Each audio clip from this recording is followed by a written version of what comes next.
5, quorum of the council and enlistment of the votes by proxy. Lucia, the stage is yours. Hello, good morning, everyone. First of all, please stop talking and sit down. Please stop talking and sit down. We have to start, okay? Thank you.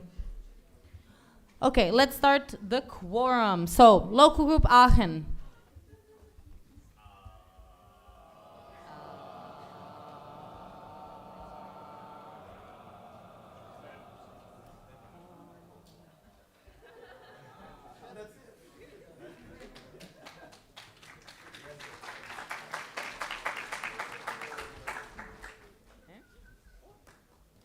Local group Ankara-Bilkent.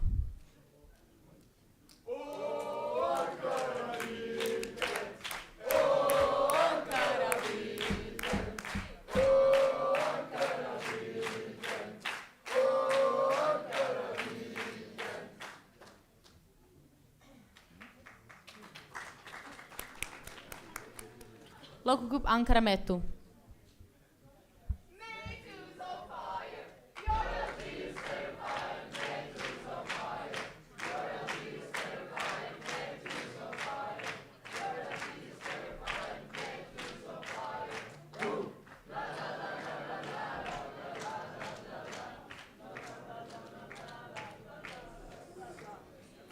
Local group Auvergne. Local group Auvergne will be proxied by local group Belgrade. Local group Aveiro.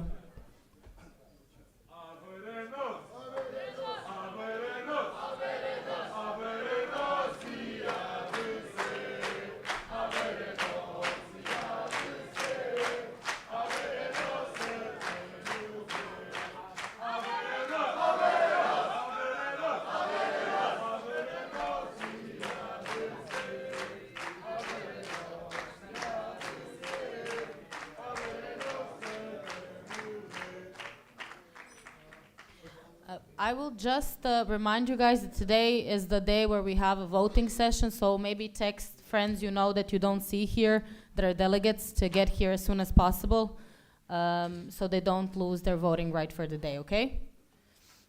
We continue with local group Barcelona, who will be proxied by local group Groningen. Local group Belgrade.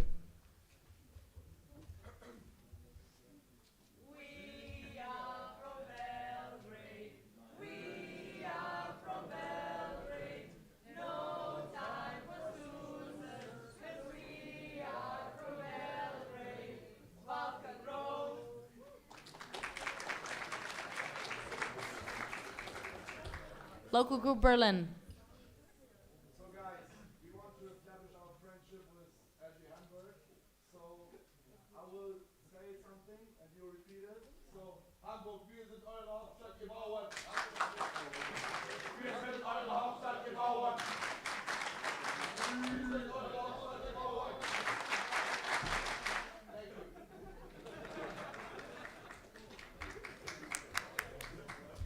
Local group Braunschweig.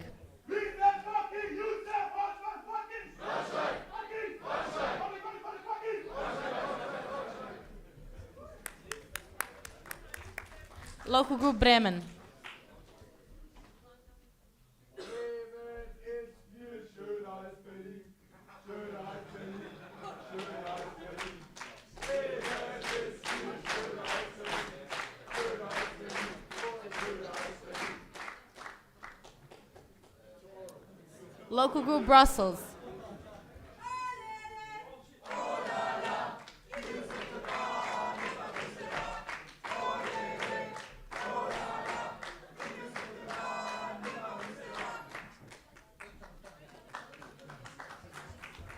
Local group Bucharest. Okay. We continue then with local group Budapest.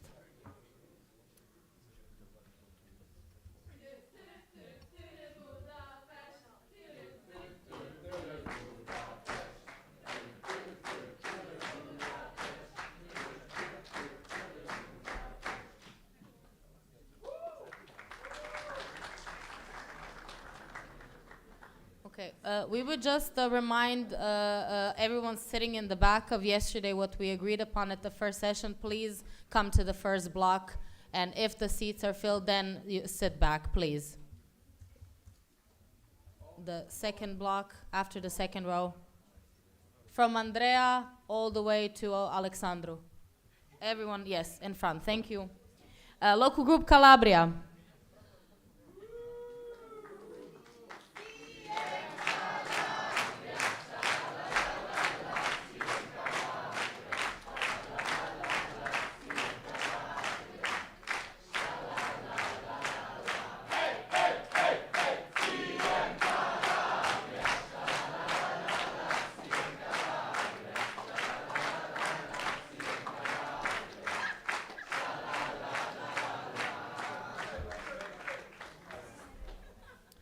Local group Cartagena.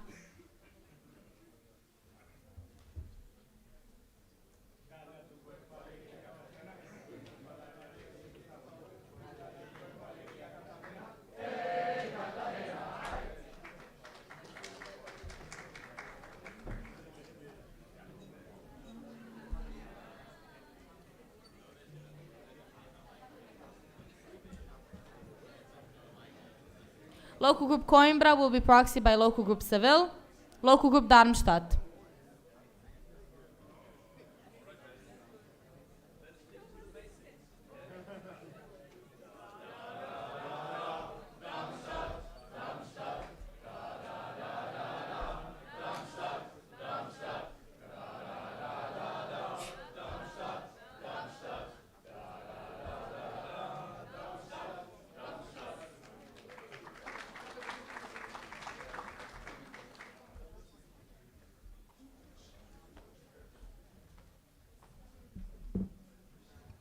Local group Delft will be proxied by local group Eindhoven. Local group Dortmund will be proxied by local group Paderborn. Local group Dresden.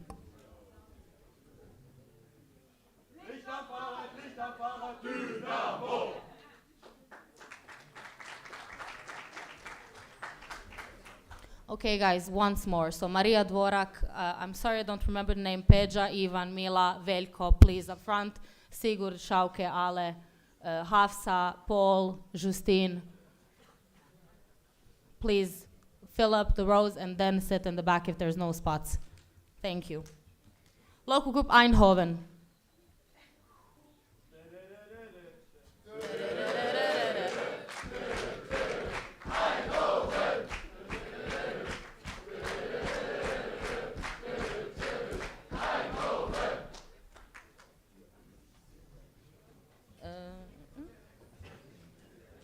Local group Famagusta.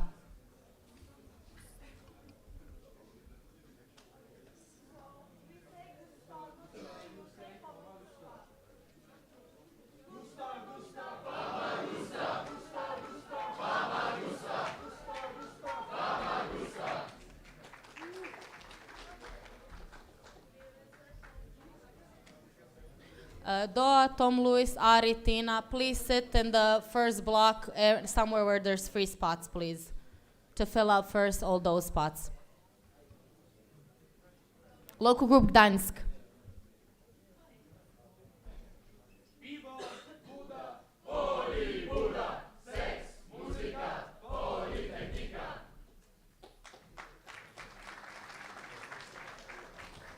Okay. Local group Gothenburg.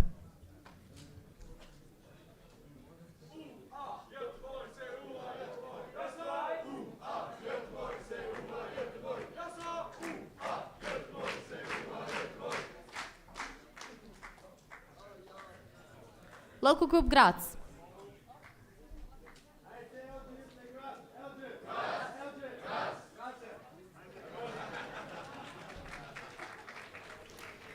Local group Grenoble will be proxied by local group Lyon. Local group Groningen.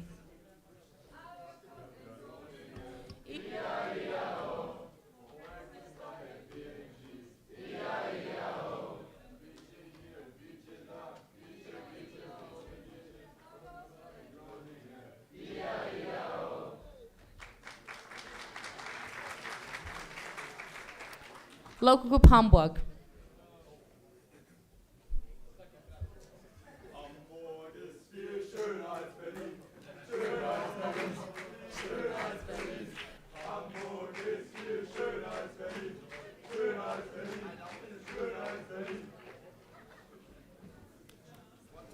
Local group Helsinki.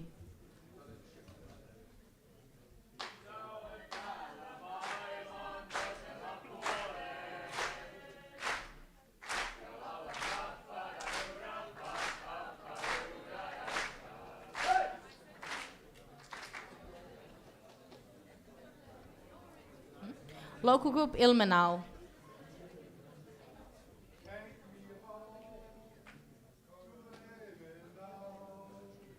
deine Luft stinkt wie Sau, deine Eisruhe ist zu hoch, aber ich lieb dich doch.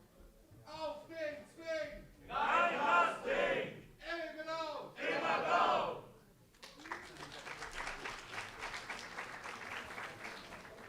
Local group Istanbul Bozici.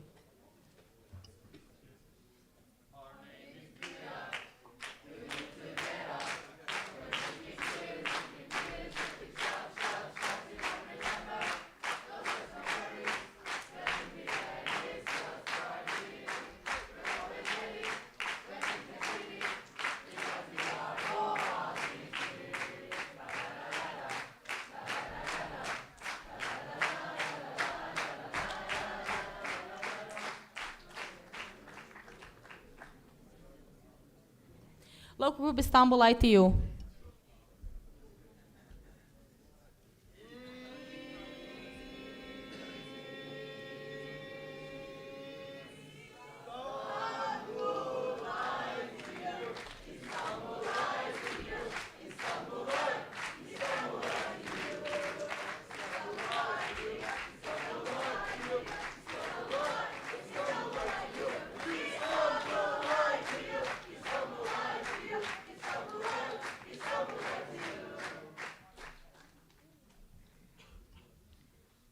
Local group Istanbul Yıldız.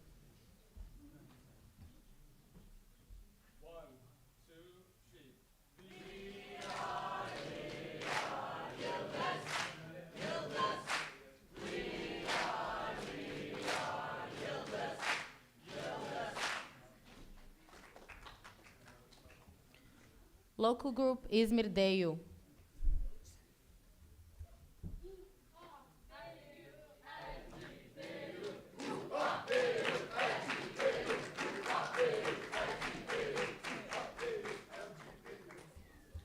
Local group İzmir Economy.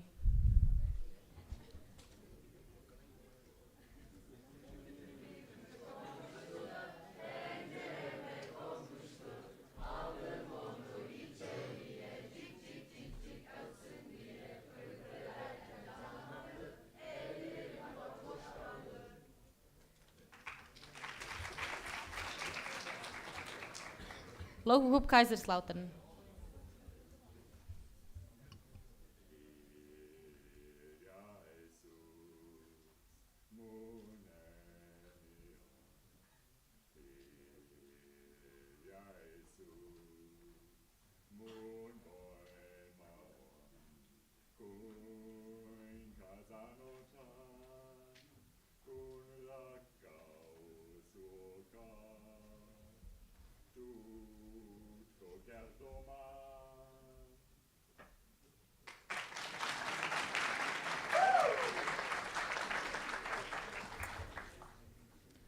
Local group Karlsruhe.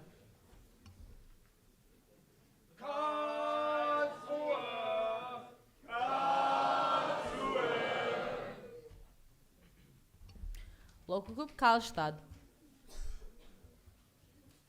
8 under 10 bärs är en fika. Kan du inte relatera här lite lika? Jag är bra på efterfest med RG Karlstad.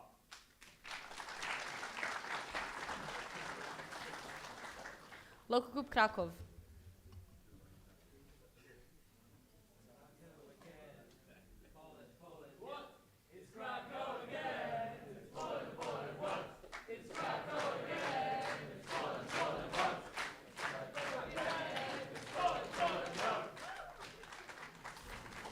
Local group Kiev.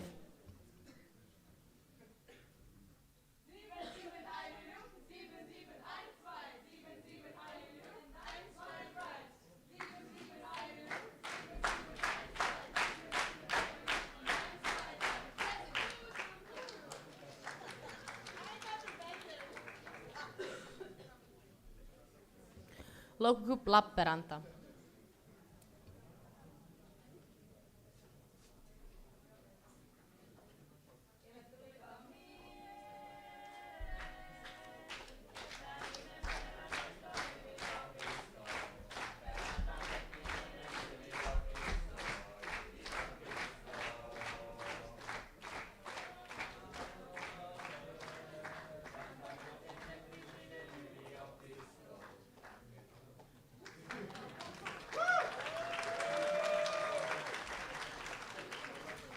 Local group Liège.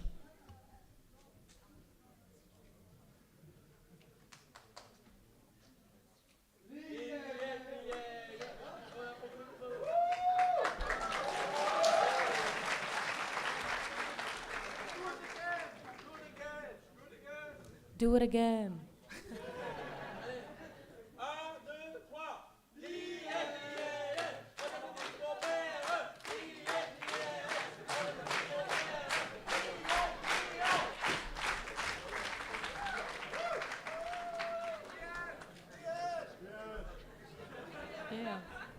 Yeah. Local group Linköping.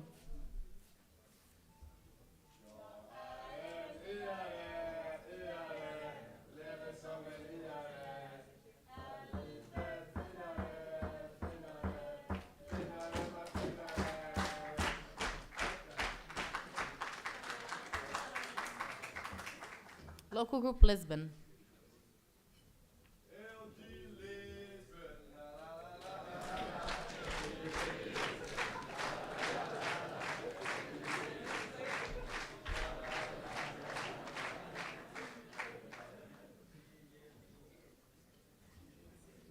Local group Lula.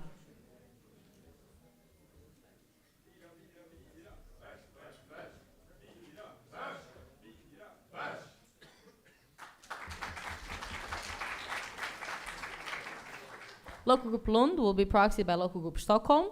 Local group Lyon.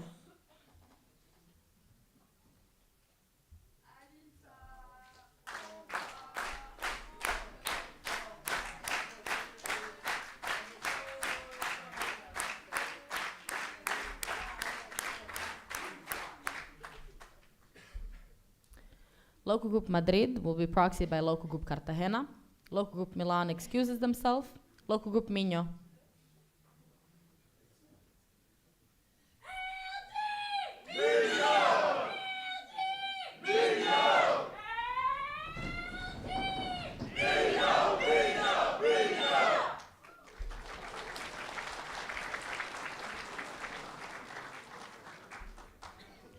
Local group Minsk excuses themselves. Local group Moscow.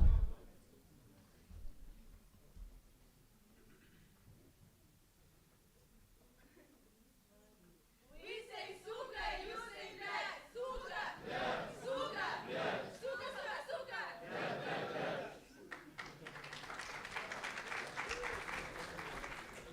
Local group Munich.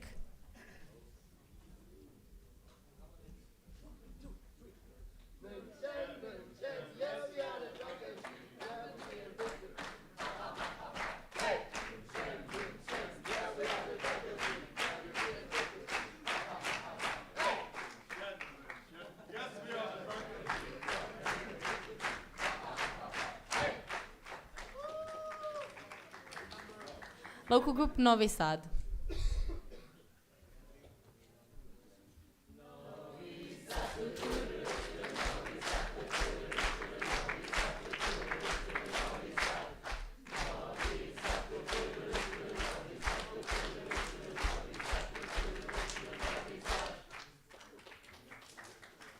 Local group Niche. Let's all chant together. When I say idemo, you say niche. Idemo. Niche. Idemo. Niche. Idemo. Niche. Thank you. Local group Oulu.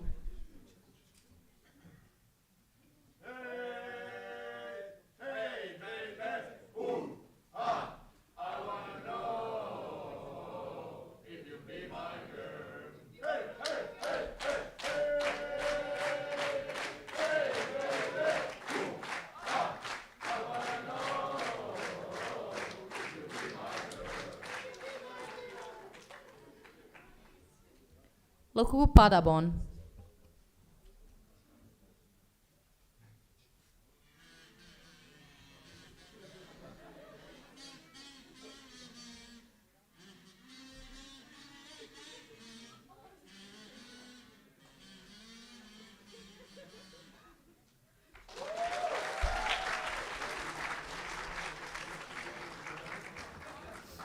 Local group Piraeus.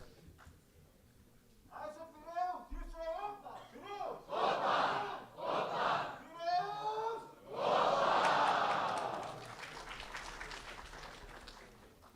Local group Porto.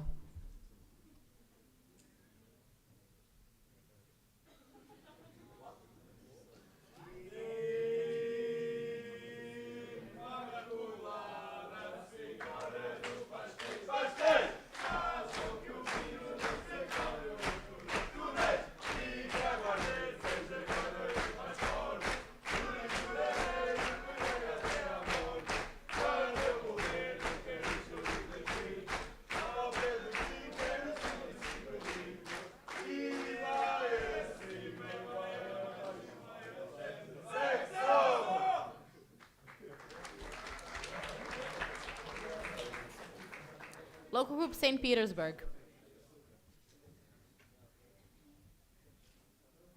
Martin, Saint, Martin, Peter, Martin, local group St. Petersburg. Martin, Saint, Martin, Peter, Martin, local group St. Petersburg. Local group Seville.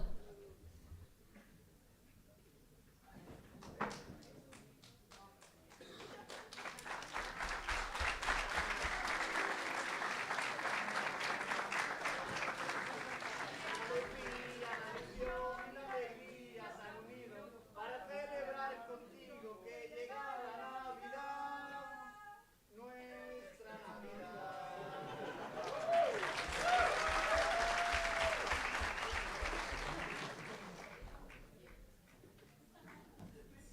Local group Ziegen.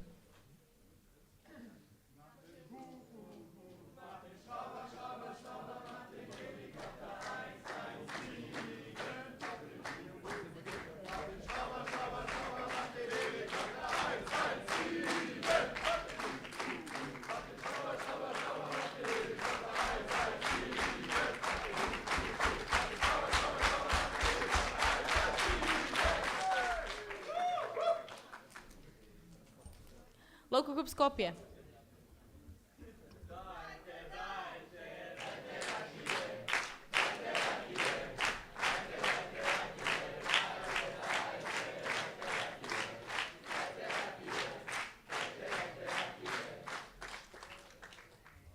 Local group Sofia.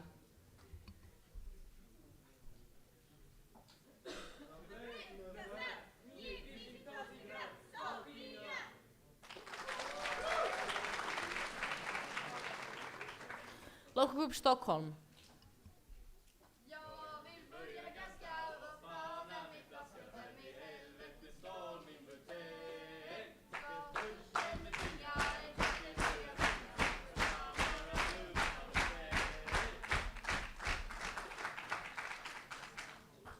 Local group Tallinn.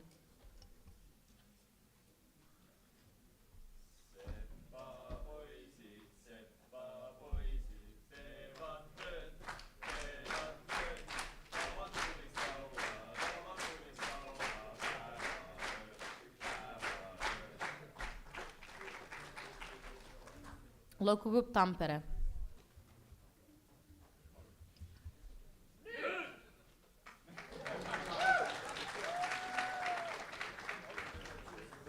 Local group Targu Mureș.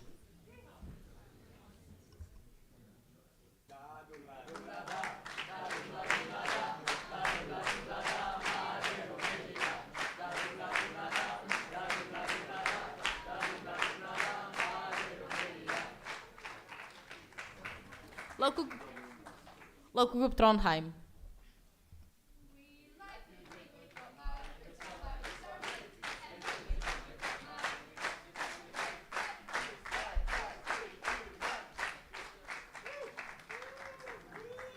Local group Vaasa.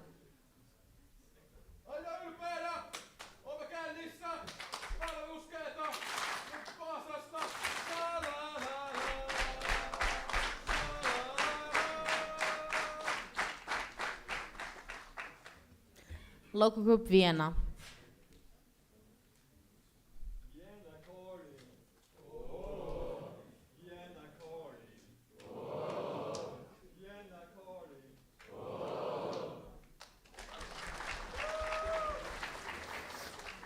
Local group Warsaw.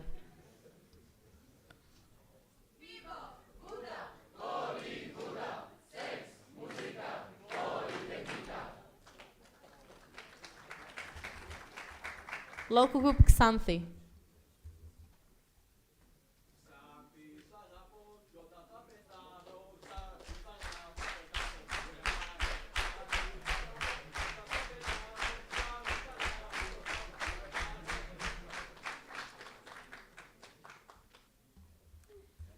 Local group Zagreb will be proxied by local group Ankara Metu. Now we will continue with guest local groups. Local group Baku.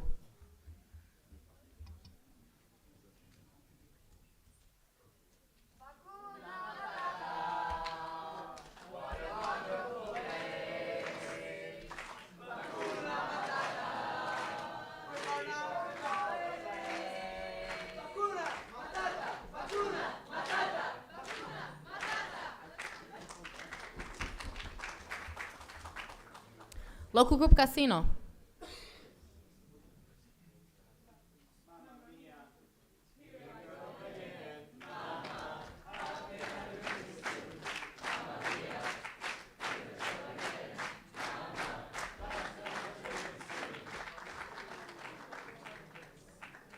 Local group Sarajevo.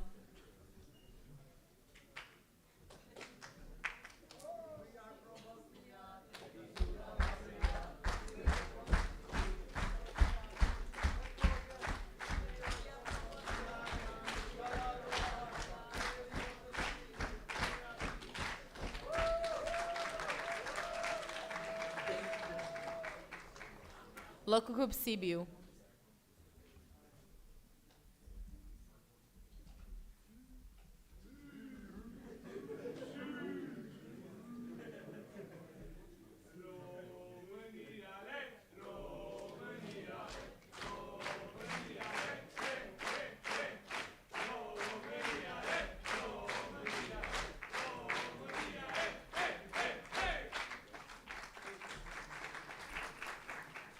Now checking once more, local group Bucharest.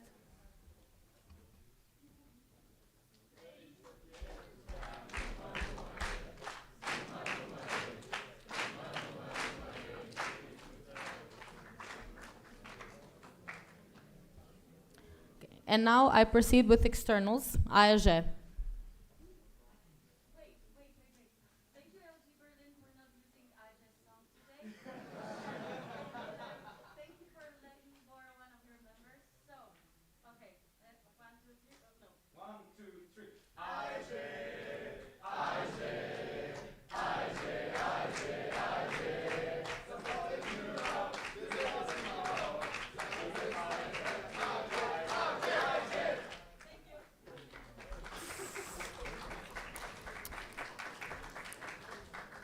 VVE.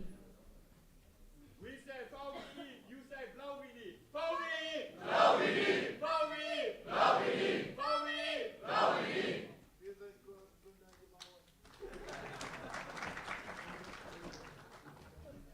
And now the 35th leadership generation, extremers.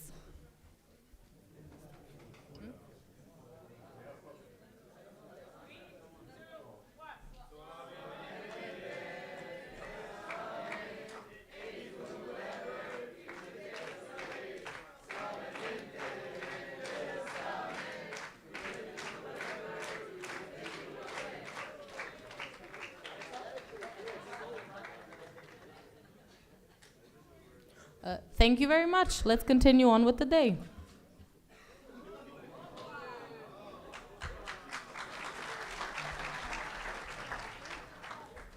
Nice catch. Hey! If you have any more animals to give to us, feel free. Careful what you wish for. With that, I close agenda point 25, quorum of the council and enlistment of the votes by proxy. And I open agenda point 26, board report of the current association year. And I invite the board on the stage.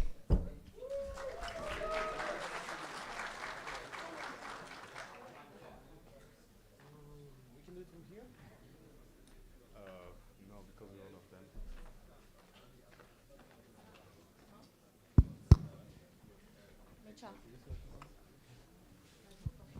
Technical? We got a technical in the front. Can someone pass her a microphone, please?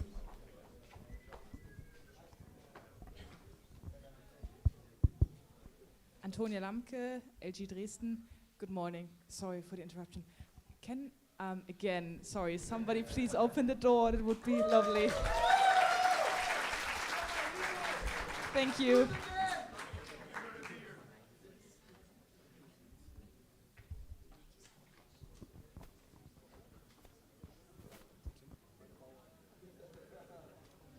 Okay, well, good morning, everyone. Hope you got some rest.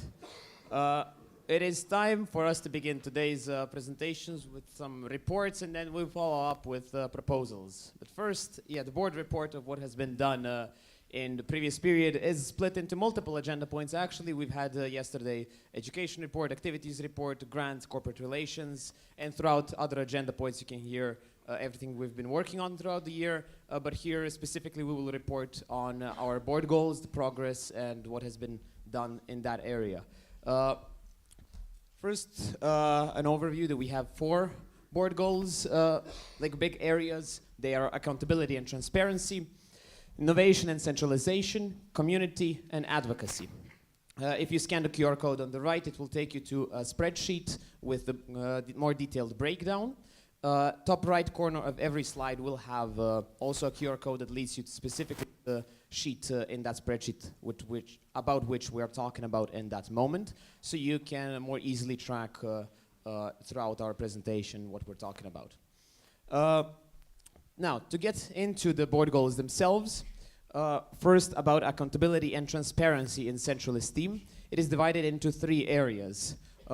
First, about transparency of the board work, accountability and responsibility of the leaders in central esteem, and expectations and accountability of team members in central esteem. In regards to the transparency of the board work, we are doing 2 things every month. We're holding board open office hours on Zoom, to which anyone can join, and then we present what has been done in the previous month, as well as then that presentation gets uploaded to Ilium, and we can discuss updates from Esteem, the proposals, your ideas, our goals. You can go to Ilium, and in the pinned post you can see more information about this. Now, okay, yeah, the animations are a little bit broken, but we'll be able to follow up. Yeah, so another important part is also the leaders. They stood all up in the back, and they are also a big part of what happens in the network, not just us as the board. And that's also why we put some focus on they and their work. So it is required for them to sign a letter of commitment that kind of guides what is expected of them, and they commit to doing that. And we had like an standardized letter that we made all of them sign.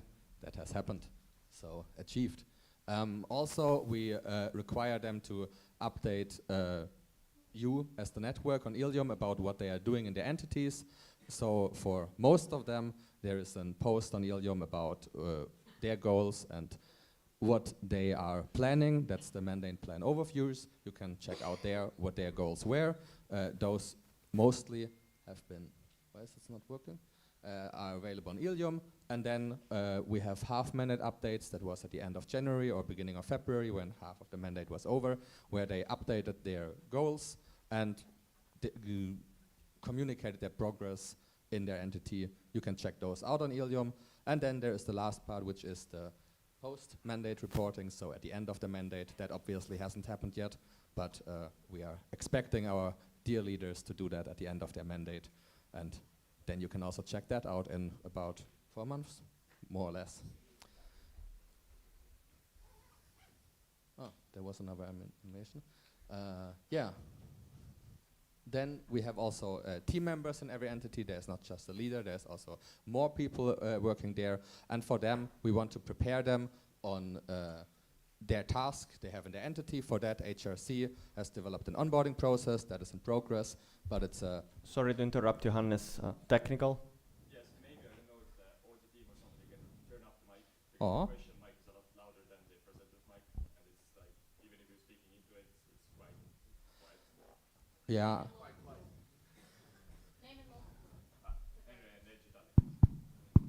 Is it better? I don't know. Wanna try this, Hannes?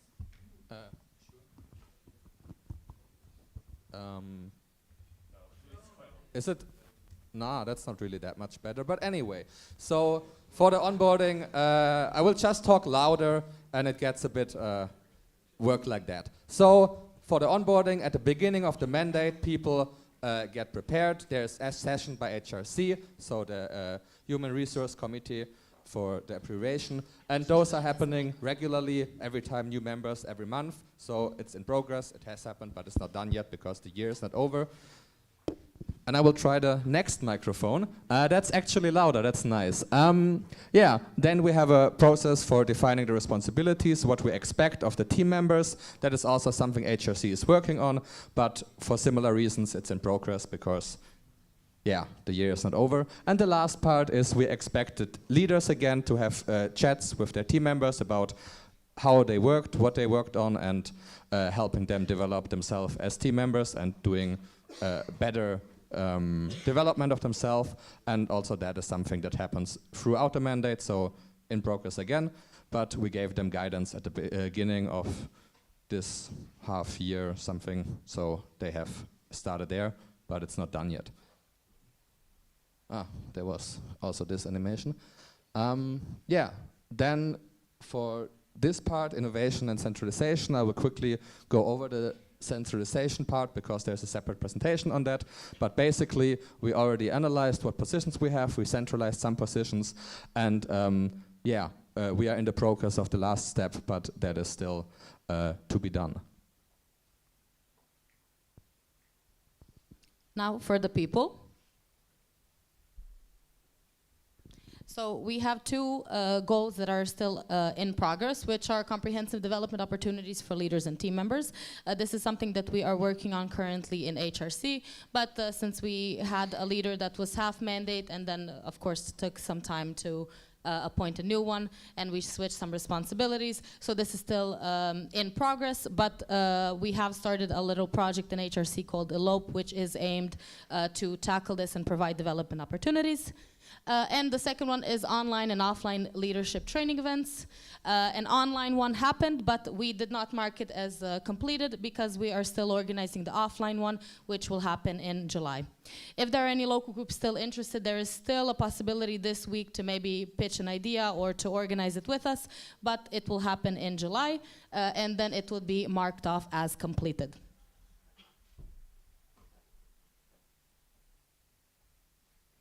Okay, now for local groups and regions. Here we have investigate and redefine the structure of regions. You will hear about this later today, but this has been very much completed. It has been months of work, months of research. You will hear details about it, don't worry. And tomorrow we will have a proposal slot, but we have created a new structure for the regions that we would really like to present to you. So we'll talk about this later today and tomorrow and probably throughout the week many, many times. And the second one is a set of responsibilities of regional coordinators.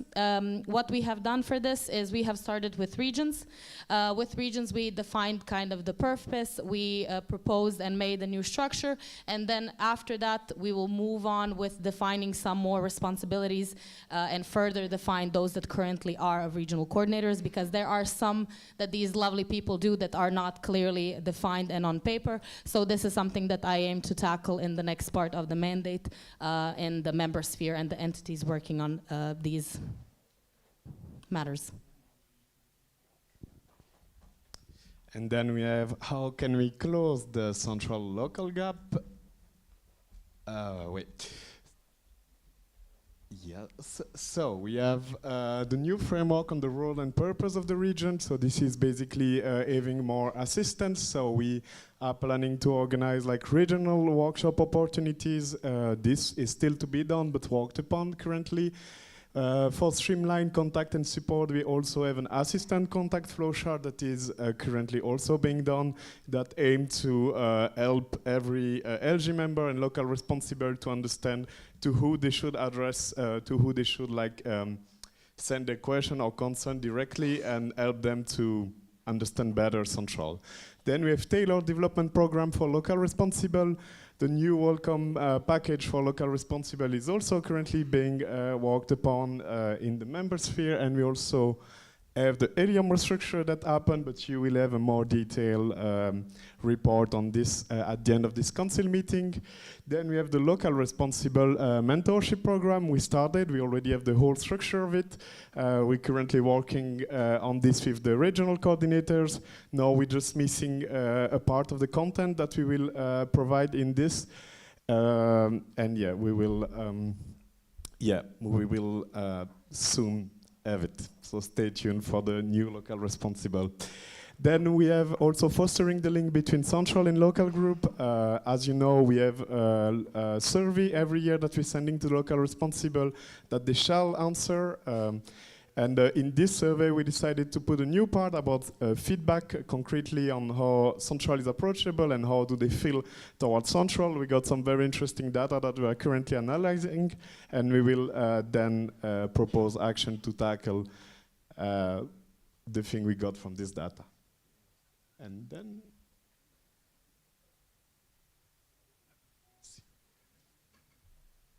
yes, that's for me. So compared, as that was not really that much of a thing in recent years, our board had one mission to also enter a bit the space of advocacy and try to do the first timid steps in there. And this is actually still more related to, in general, external communication, though. So first, communication with new student NGOs. I don't know, is the presentation working? Yes, so I'll come closer. Yeah, I'll come closer to here. So we are in talks with multiple NGOs still. We had very, very good relations with both the boards and still the ambassadors. It's a bit of a shame we don't have all of them here. In every way, we might have an MOU pending in the next weeks. It's a memorandum of understanding, basically a contract or at least an agreement that you sign with an organization to collaborate on certain points. One of those is currently very much pending. We'll see what happens with it until the end of the mandate, but I'm quite optimistic. Apart from that, yes, quickly introduce also the attending to conferences is the main thing that we can do about the education on all the academic side. This year we incremented by 2 the attendance in conferences. Yes, I explained everything yesterday. And let's continue with the partnership. Yes, we're kind of juggling the microphone between each other because, of course, especially our positions are very interlinked. In any way, so in general, our aim was also to have increased participation in partner NGO events. It's still a bit difficult to say if it will really be much more than last year. However, we still were present at every statutory or like the big events of our partner NGOs, and I'm still quite happy about that. Although I would have wished maybe for a bit more. This we got. And one thing I'm actually very, very happy about is the collaborative offline event. So since the beginning of the year, I've been working together with BEST and ESTEC, which is basically our oldest student NGO partners, and with the help of our wonderful ambassadors, we set up the BEST DMAC event, which was basically a joint event between the 3 associations. But you'll actually hear me yap more about this evening, so I'll not talk more about it here. Maybe to just introduce this slide a little bit. In general, we did the first steps towards advocacy of like sharing IM students' opinions, and etc. And you can find in the college report of the Esteem College, we had a longer session and also deliverable of kind of a certain list, or at least a general guide or a general idea line of what we should and shouldn't advocate for. If you're interested in that, feel free to check it out. And in the part of sharing the IAM opinion, we already sent this survey that it was done by Stina and Fabi. Also during this mandate, we had also one about the EIIL, about perspective of career future that it was sent. Few responses, but okay, no worries. And then we are going to have another one about fast fashion and textile waste that is going to be promoted during this CM in the last day. We are working in another one about the use of AI by IAM students. So in the next months also you will have that. So we are going to gather more opinions of steamers. So when we gather the information, also we can report on that and publish conferences, papers. For that, we plan to do at least the reports of that and present next year in the conferences because it requires some more time and accepted by the externals. And the last one, the research projects, is not updated, but the research projects, as I explained yesterday, we had 2 new letter of understanding and interest in the 2 Erasmus research projects with the University of Calabria and with the University of Bari. So these projects are going to be for the next 2-3 years. So they are long projects, and we aim that this team will participate and you can gather and get that academic experience with them.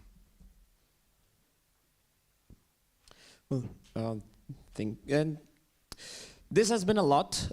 We are working on a lot of various things throughout the year. So you can also read our individual position reports on this QR code together with our other leaders' reports.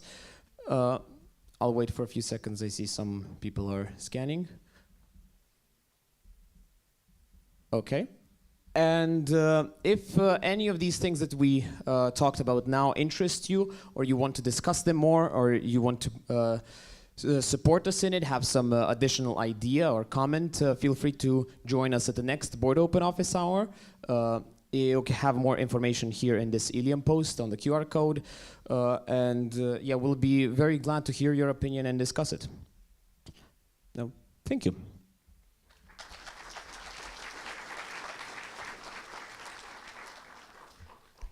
Thank you, board. Now we have time for some questions, if any.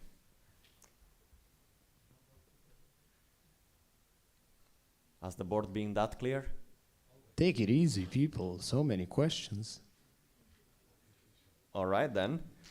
Then we move on to another. Oh, hey!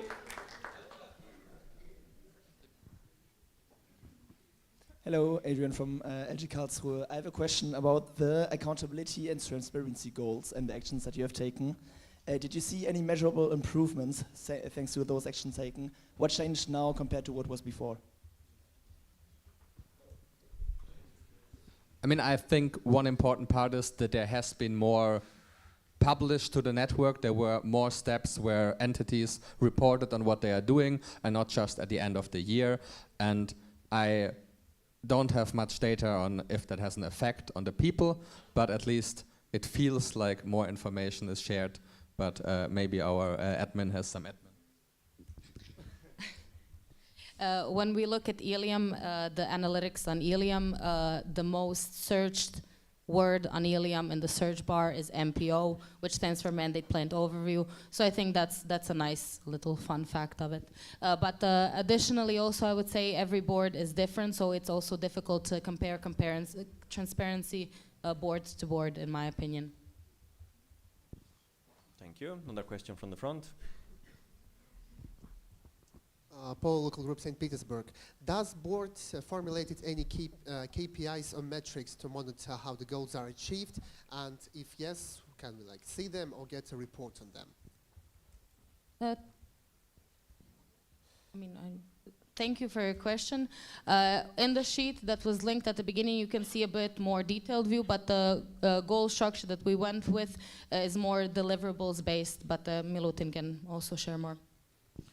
Yeah, it is deliverables based, and we have other ways to check the deliverables. But yeah, if you're interested in looking deeper into it, we can discuss it at the next board open office. We don't have anything right now to share as a prepared file, but yeah, we have our own internal ways to check the progress. Thank you. It will be, however, in the annual report available when we finish the mandate. Thank you. Any other questions?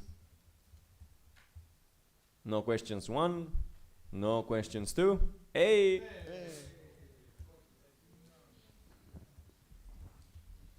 If you have one, start thinking now so we don't start the countdown. Yeah, Rodrigo Bastos, Portal de Milano. Can you go back to the advocacy slide, please?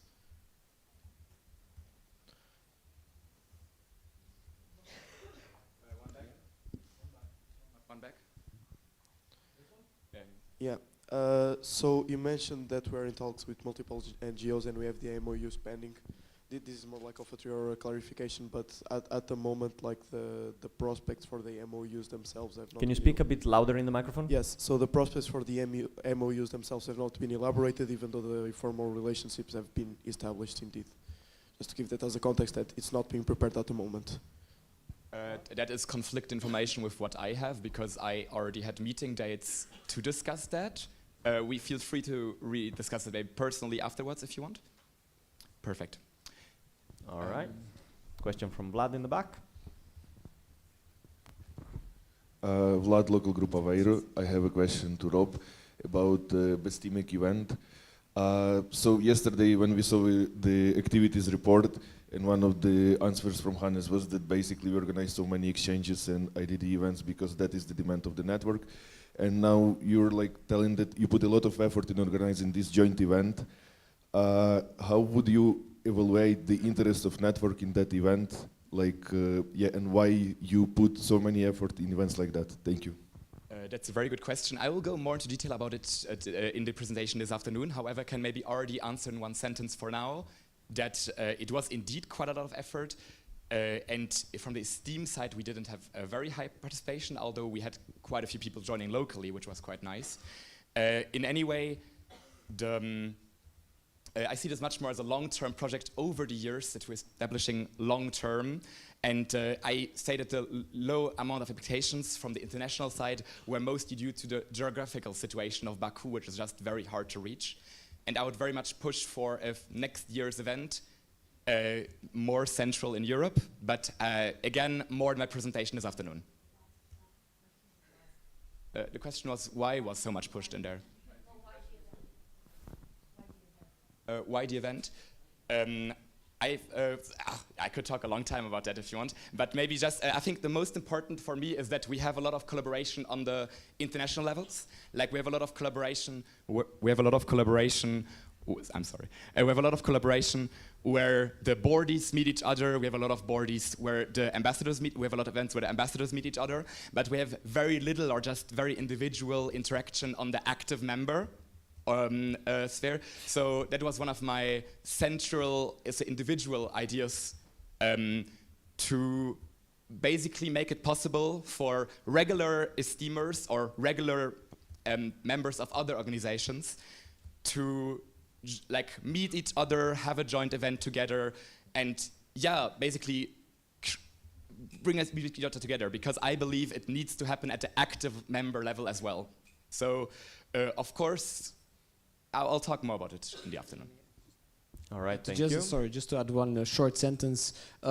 Collaboration opportunities and knowledge exchange between NGOs is a possibility and is very high. We will have one more presentation about that later today to see the opportunities. So yeah, opportunities are big. All right. Since there are no more questions, so thank you, board, for the first presentation. And now we can allow you some seconds to switch it, if I'm not mistaken. Thank you, Lucia.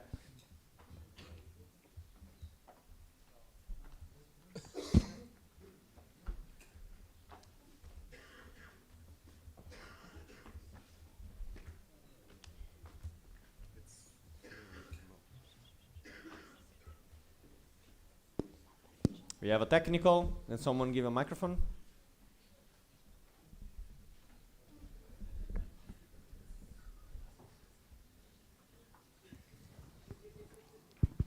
Erçin, LG İzmir Economy. We don't have any voting cards.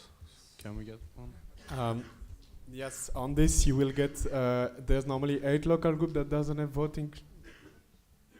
Oh no, the voting sheet are coming, I'm sorry, but that's also, I will take this as a reminder that yesterday I asked all the local group to give voting sheet here and 8 of them did not give back the voting sheet, so please today try to not forget giving them back. We have another technical on the left. In the meanwhile, we take the one from the board while the microphone arrives there. I just received some requests to view the board goals spreadsheet. You can access it with your Esteem Google accounts. So I will not be accepting any access requests from personal accounts. Thank you. We take the technical on the left. Daniel Martinez, LG Cartagena. We are proxy in Madrid, so we also need another pair of sheets. Normally you already have the proxying voting sheet because there's a name of the local group directly on it. We only have one. I mean, like check another seat because I put it there personally.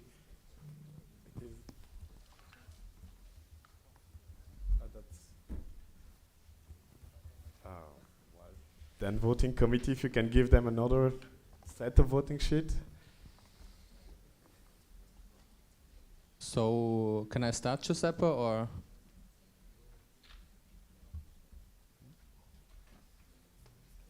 Can I start? Yeah, if it's fixed, let's give it a second. We done? Fixed? Okay. Go, Hannes. Okay. Oh, no, joking. Another technical. Can you give it the microphone, Hannes, just to be quick? I am Erdem, LG Ankara Mötü. Could I take Zagreb's voting sheet because we will use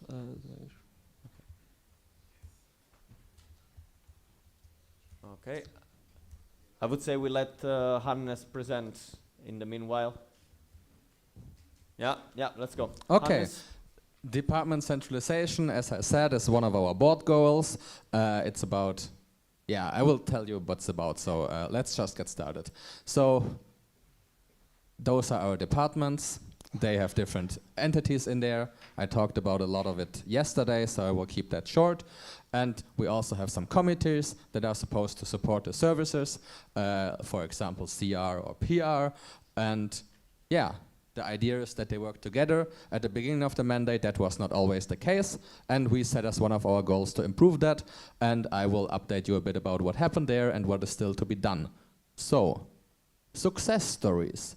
We did the CR centralization, CRC and Adrien at the beginning of the year worked on that, and some entities had CR responsible, so that means there was a person in the service that was talking with companies and trying to find them, but the goal for Esteem is to have centralized CR, so there is one team that talks to companies and can offer them different things in different entities, and that just works better in the communication with a company, and that's why we made the step to move all those people in the central committee and have responsibles for every department or service, depending on the demand, that are helping them out if they need a corporate contract for speaker at events or financial support or something like that.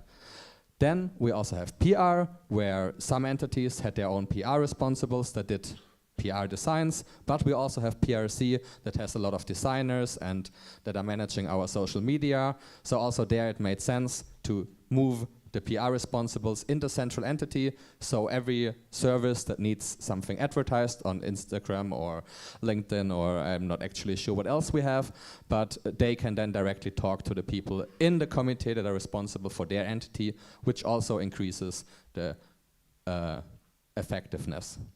Those two happened. You can check them out here. There is each an Ilium post. You can scan them or just search on Ilium for CR or PR and you should find them quite quickly. And then the goal in general, has it been achieved? To summarize, we want to have the services and initiatives to focus on their key responsibility, which is the events they organize together with the local groups and not have any effort outside of that, so that the service team can focus on what they are responsible for and the supporting entities like the committees are taking that over. And they also get the support by the department. And as I said, the first part there is the direct communication that increased collaboration between the committees and the services in the department. But there is still some tasks that are done in multiple services that could be done on a department level, like, for example, analyzing feedback, which we are still in the process of improving. So that is also something that is shared and just creating less work for the services. Yeah, that was it. Thank you. Thank you very much, Hannes. Are there any questions?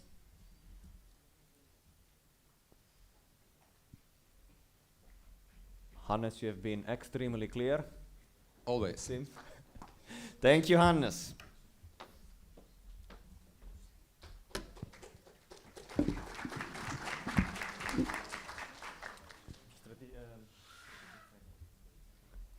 All right, and now I close agenda point 26, report on the current association year.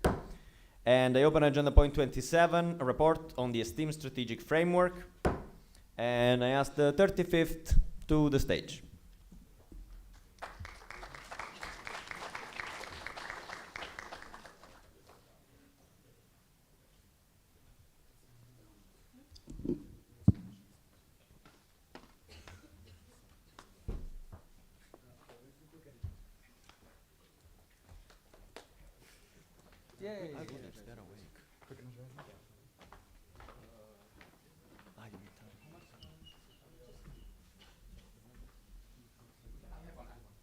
All right, guys, very quick energizer. So the game is very, very simple. So,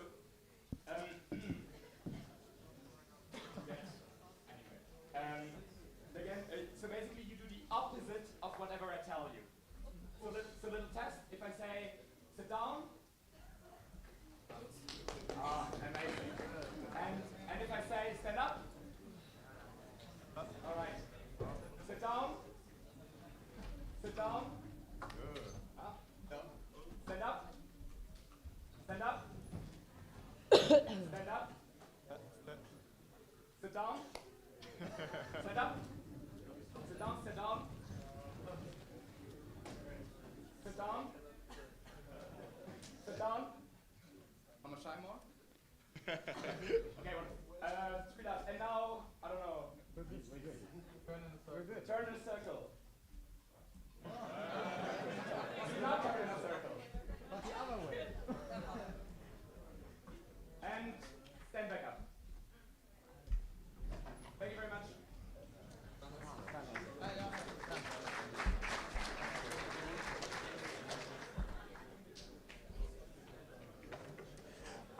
Freestyling a bit, sorry.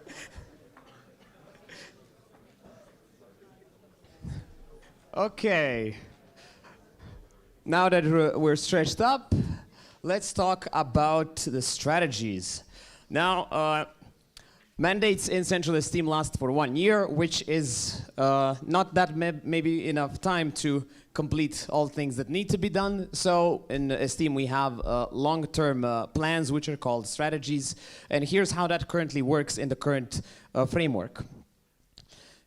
We have a tool that is our tracking system to see how Central Esteem is performing over time. It was introduced last year. Hannes will tell a bit more about that. It is called Esteem Dashboard. It includes a lot of metrics, and we will also have a proposal about that later on. And the second part of the strategic framework is about goal setting, and having strategic planning with some action points for the future. What should be done over the next few years in order to achieve a certain goal. That is called topical strategies.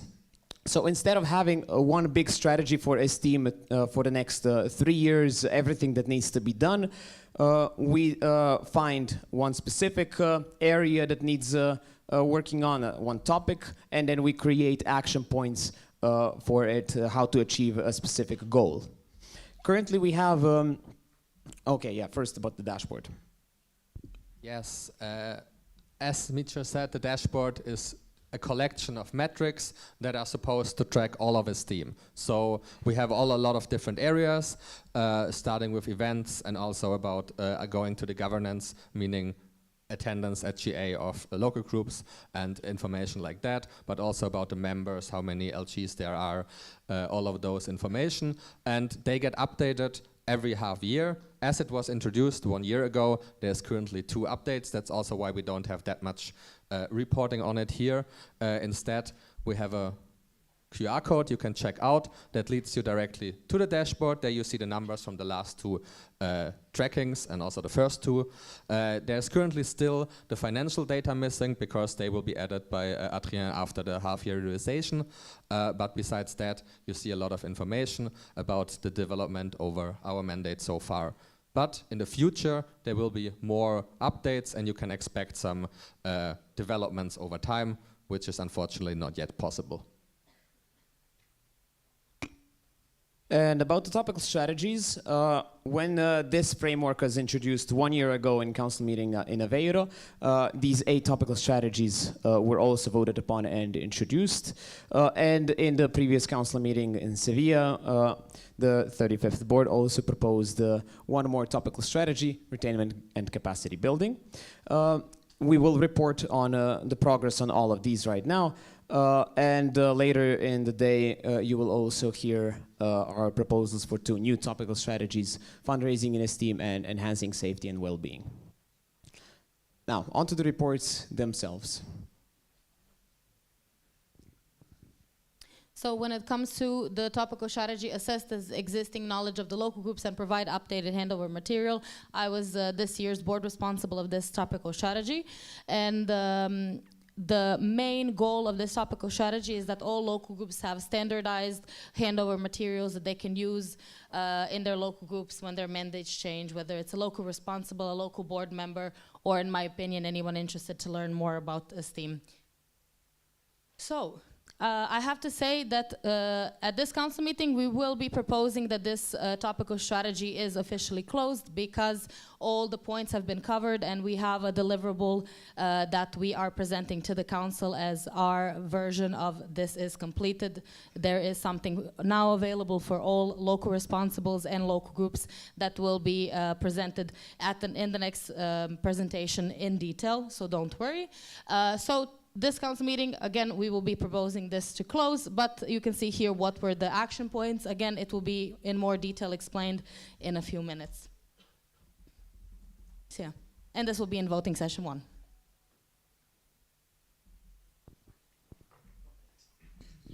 Now I have, I'm board responsible of 3 topical strategies. This is the first one, and as you remember, some of you were in CM Seville. We talked a lot about that. It was a proposal to close it because the current version is not achievable. But during this CM, there will be a proposal for changing it. It's going to be right after this.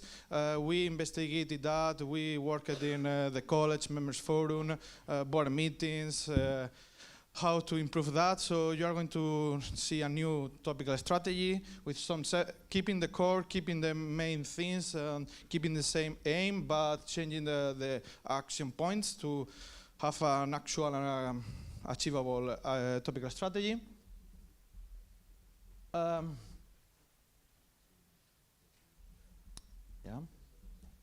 Okay. So the other one is connection to I am professor. Here we have complete 2 of them: assistant that save, store, and share reports of steamers that attend the conferences. If you go to members drive and go to events reports, there is now a folder of academic conferences. So every time that a boardie or a representative of STEAM go to a conference, they have to write a report. Also, there is a BPD of how to write this type of report, how to explain the attendance and the STEAM value and all the action points that they did in the conference. Also, this one, the opportunities for the majority of the participants.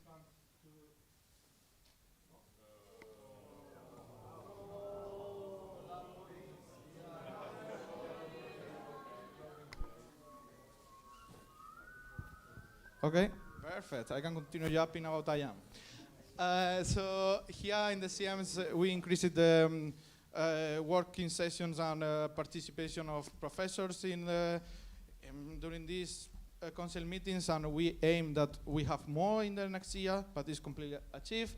And now we are working in the next 2 action points. This topical strategy is in 3 years, but it could be achieved at the end of this year or probably at the beginning of the next year. The most important and difficult one is to contact local professors, but we are investigating how to do it in a proper way. Could be with more promotion and more university tools that you will see soon.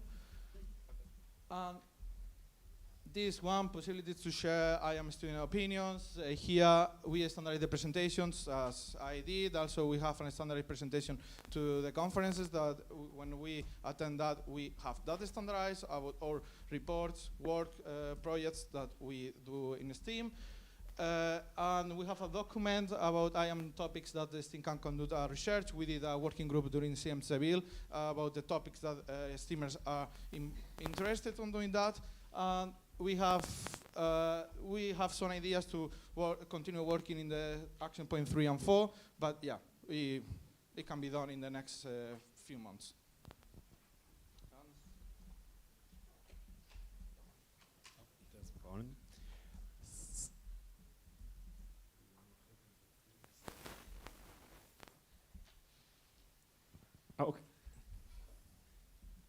Okay. So, when it comes to connection to companies that are relevant to STEAM, this is basically a corporate relation topical strategy. We almost finished it. We are aiming to finish it by the end of the year. The only point that are not fully done is the portal or website as a section where companies can find relevant information to connect with STEAM. This will be achieved most probably by the end of the year. Concerning the other point, the point number 2 and the point number 3, this is something we incorporated in our direct approach to company, and also when we're approaching alumni and so on, in order to get contact within the company. For the point number 4, regular online event with alumni are organized, in which alumni can understand how the company can benefit with STEAM. We organized one, and we got the feedback from them that they would prefer to get like the knowledge like in a drive rather than a presentation, because it's hard for all the alumni to attend presentation, but it would be better for them to have knowledge directly next to their hand, basically. So we created a drive that is done and that will be shared with alumni first time during the alumni meeting in Izmir. Then all presentation during CM and in other relevant event teaching STEAM or how they can help STEAM when they graduate by connecting to their future employer and what their future employer can benefit from STEAM. So this one, we are still planning few presentation and how we can do this in the most efficient way. But this will be, yeah, this is in the end just a question of planning. The presentation and so on are done. So we just need to plan it. Then for the 6, create promotional material that newly graduate can take to the future employee, establishing on how STEAM can benefit from his share with all graduating STEAmer. This is basically the same material that we created for alumni when it comes to help them to understand. So this is done as well. And yeah, there will be soon a report on Helium sharing all those materials and how it can be effectively done.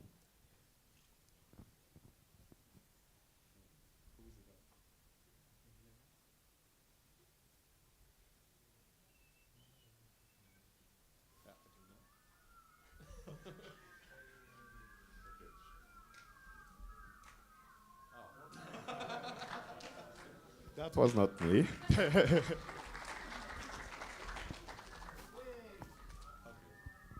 Yes. This topic strategy is about preparing and training all of you to organize events. So members in local groups, but also local leaders, so LRs. And for that, there is like a lot of steps. And yeah, you see some of them are done. For the first step, it's about having an event organization school online this has been done in a two-part series, so on the most basic level that is achieved, but there is still goals to have a second one in this mandate.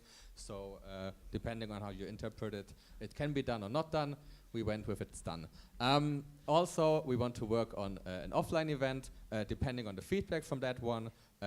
Obviously, as some feedback has been gathered, that is in progress, but not in this mandate any plans to have this offline event, so step 3 is grayed out because we're not working on it. At the beginning of the mandate, we had for all leaders a presentation about how they can work together with our with organizing events with you as local groups, both service leaders in the departments, but also committee leaders that organize comms. And with this, as the attendance has been more than 50% of all leaders, we achieved those 2 steps at the beginning of the mandate already. And the final step is not something we have worked on, which is also something we give over to the next year. But as the target strategy has a time frame that is longer than this year, that is perfectly fine. Yes, a very similar story for this topic of strategy. Evaluation of our market and our offerings. This is a relatively long-term one, and this is the action points that we agreed on working. If I can be completely honest with you, there hasn't been very much done in it. However, we did have a dedicated session for that during Leaders Forum, that event. And we also had further discussions on it during board meetings and with other people. However, for the concrete points, you'll actually came to the conclusion that one of the best places to do this is at council meeting and collect all of those. So especially for the first 2 points. Does a laser pointer work? No, not on this. Okay, then Opala? Yes, so especially for the first 2, you will actually see me running around at the Esteem Fair with papers and pens. And if you have anything to say both about what you would like to see in Esteem, what events you would really like somebody to organize, or just in general is an interesting concept for you, for professional or for academic, or of course also something else, event concept, feel very, very free to tell me about it. And also maybe if you know some friends that have gone to an Esteem event but haven't gone again, we would also, I think all of us, be quite interested about that. So please talk to me at Esteem Fair. I'll have some materials for you to be collecting there.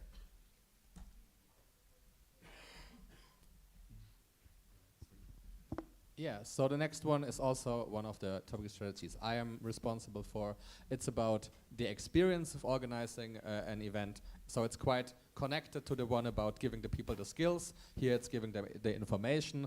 As you see, none of the steps have been done, but the first step is something that is going along with the new website, where there is an updated event open call page that includes all information you need about all the different events types, what kind of things you have to do, and what you need to prepare to have this event. So that is something you should look forward for to be done in the next few months until the end of the mandate.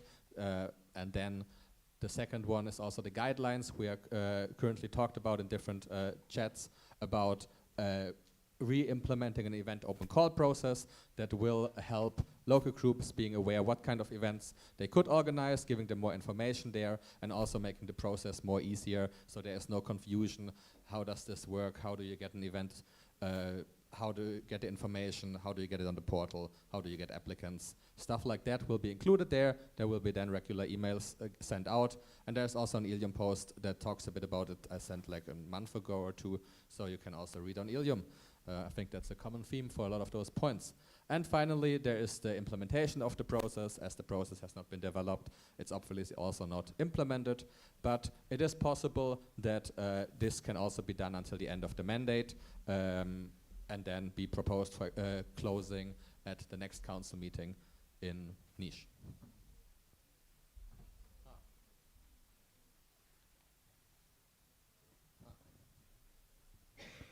So for the topical strategy, that was the last one to be added was the retainment and capacity building, which was proposed and approved in the 69th Council meeting Seville, which was in November of 2024. Please, a bit quieter. The main goal of it was to have a well-structured central teams with skilled, motivated members, effectively recruited and matched to roles, and of course provided with development opportunities. Now for this topical strategy, we have it contains different areas that is in the human resources responsibility, the human resources committee as well in this team. And I would say that this year we started even from before this was approved with steps to kind of tackle all the areas at once, which I have to say that after working on it was not the best approach. So what we decided, even though there has been updates in the development part with the projects in the committee itself and in general with training events for leaders, of course, recruitment, one of the topics one of the action points was also connected to broadening recruitment possibilities. All of that has been worked upon, but I don't feel like it's at a state for me to put it up here. So after reevaluating and especially after changing a leader who was appointed only for 6 months, which also took some time, we have decided to start one by one and to fully dedicate more time to it, because it is a strategy for 3 years. So this has been, this is currently updated and automized the HR database. That's the main focus point that we're still investigating how to do best, so for it to be long-term, in a long-term way sustainable.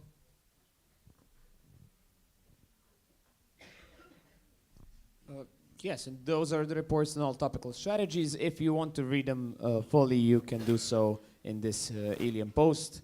And that concludes this presentation. I'm going to leave this slide if you're interested in taking a look. Thank you.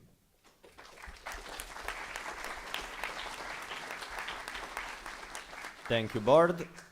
We will have questions for that, but first there is another short presentation from Lucia, and then we will have 10 minutes for questions about the both things.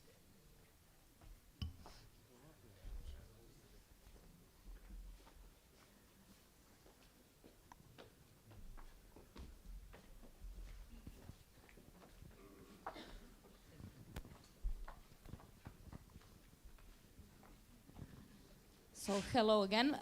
This will be a shorter presentation explaining more in detail about the topical strategy that we are proposing to close this council meeting, which, as I said, was regarding the handover material for local groups. This is the official name of the topical strategy. So we will talk a bit about the topical strategy. We will talk about the work that was completed. We will talk about the final product, meaning the deliverable of this strategy. And then in the end, once more clarify what is the proposal that will be voted upon in voting session 1. So this is now in detail what the text of the topical strategy and the content is. So a case, a cause, and an introduction. So as you can tell from the title, local groups do struggle, and the need has been identified for local groups to be provided with handover materials and for central esteem to assess if there's need and for which kind of support we can provide to the local groups. Okay, so as we said in the previous presentation, the end goal of this topical strategy would be that all local groups have updated handover material in some standardized way. The intended time frame for this topical strategy was 3 years, and the action points were as following. So investigate and fix the handover material of several local groups, at least one from each region. Then identify the parts of the handovers that are most outdated. Then create an up-to-date standardization of the handover material based on the best found handovers in the network. And last one, make sure that all local groups have these updated handovers. But now on the next slide, we will talk about how the work was on this, what were the main struggles identified, and how we decided to proceed with this. So I would like to first say that the people working on this with me were many of our leaders, our regional coordinators, all of them. The member sphere in general, there was support from the members committee, from the financial and legal committee, from knowledge management committee and some of their team members. So a lot of people worked on this as well, so I would like to say a big thank you for this. Some things that were identified, materials that we gathered varied very much in content.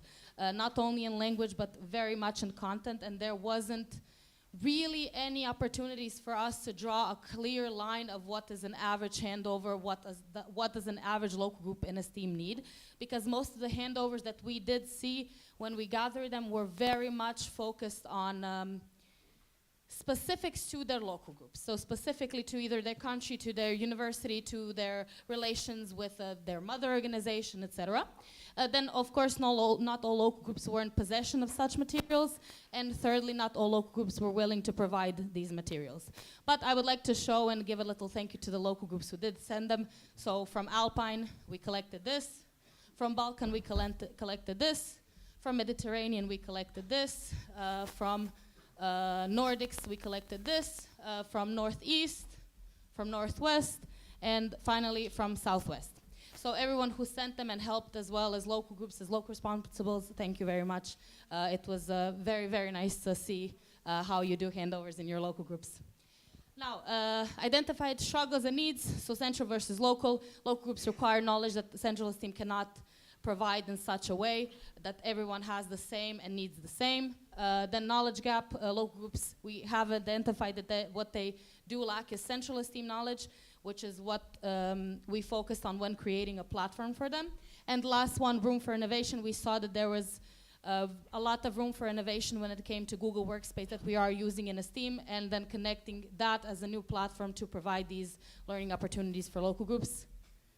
I'm trying to finish very quickly because I see the time.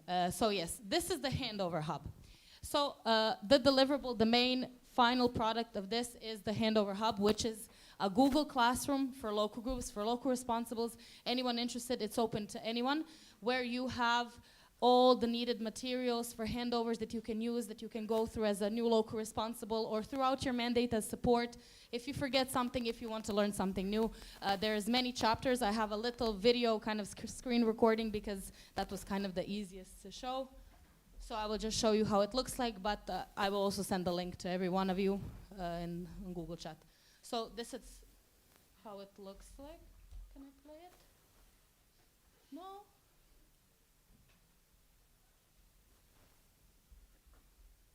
Don't play.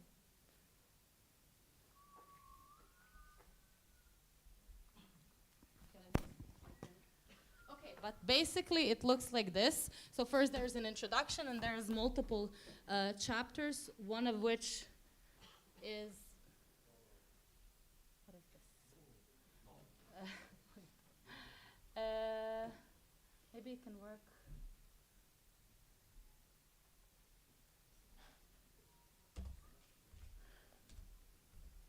Okay, I will send this to Google Chat. But basically, there is different chapters that include about Esteem, local responsibles, ensuring safety, ensuring legality, events, public relations, corporate relations, and finance, and a little help desk with some technicalities. But I will send you the video. I don't know why it won't play. But basically, today, to conclude this, there will be a voting matter on this proposal to close this topical strategy and to consider it finished, completed.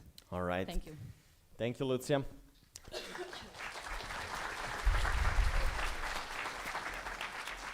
Now we have some time for questions, both for this presentation and the previous one. And at the end of that, we will have some announcements from the organizers, and then we have a little break.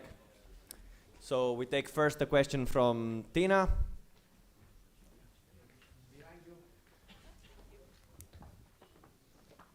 Tina Mlin, HLG Zagreb. I have a question regarding the last topical strategy that you were presenting for closing it. So I already told you on Ilium, I think that the progress you made was amazing, and I think it's a very nice project. Just one thing, these projects were done before in Esteem. Many BPDs were done, efforts of having handovers and such. How would you ensure that this concrete project is long-lasting? Yes, thank you for your question. I already answered this actually on Ilium. We got this question, and it's a very, very good question.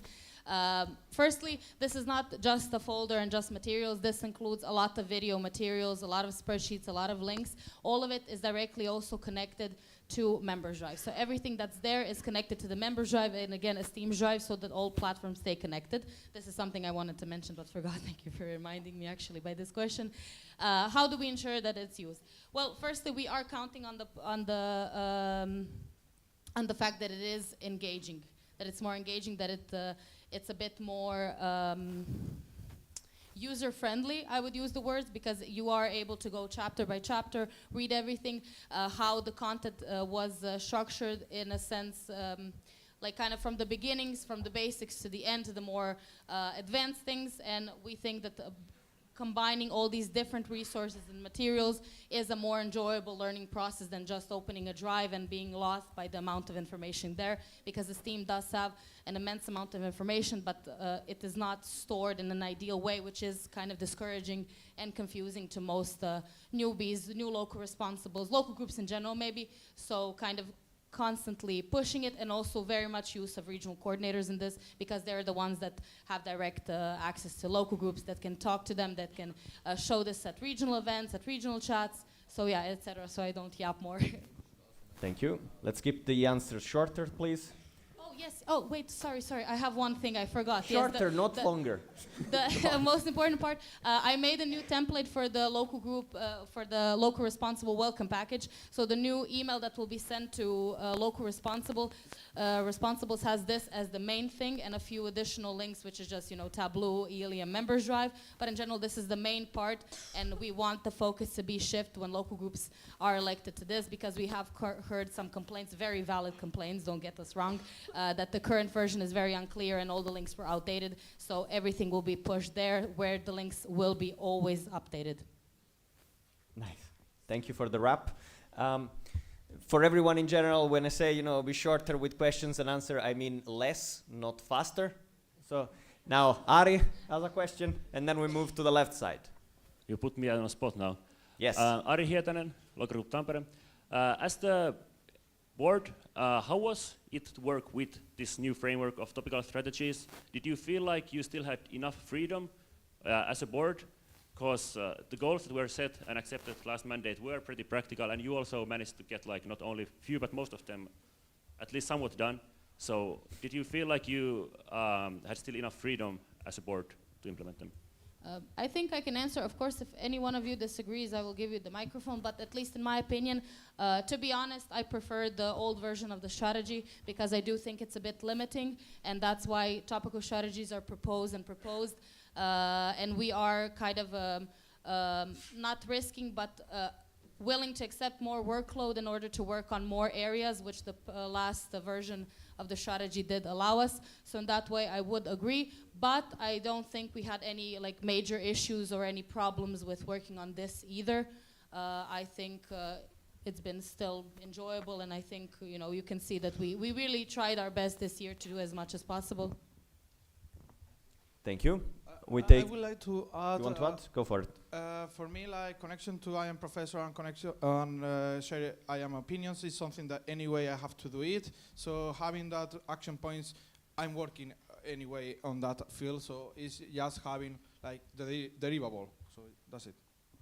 Yeah, that's the same for the connection to companies that are relevant in Steam. In the end, it just feel like it was just we were working like this already. So 3 action points have been fulfilled just by us working normally without even looking at strategy. So yeah, that definitely, at least for my topical strategy, feel like a workload. It was definitely not that much of a big workload. Just make it shorter, please. Yes, more generally, for everything, there's upside and downside. Old strategy might allow us to be more general and more free. However, this one is more concrete and still allows us to come up with own things as we did in our year. So I think that is also a very important thing that we did like. Okay, thank you. We take the last 3 questions. João Mousel Aveiro in Porto. Can you speak clearer into the microphone? João Mousel Aveiro in Porto, just wait a minute. Okay. Regarding the evaluation on our... Louder? Good, okay. João Mousel Aveiro in Porto. Regarding the evaluation on our offerings by Rob, the presentation before, you talked about the event types and offerings, and in the Steam Fair you'll do work on that, but are you planning, and is there any work on the topical strategy to evaluate our topics inside the event types? For example, Vision, BXD, and Summer Academy, what soft skills would you work on?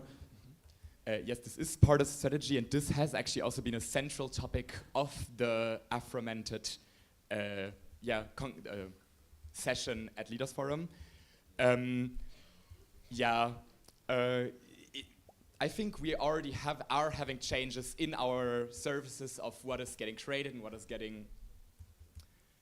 might be getting out, which I think is going in favor of this, but this is not a discussion that you only will have at any point. This is something that you will forever probably have to talk and continue to talk about in Esteem.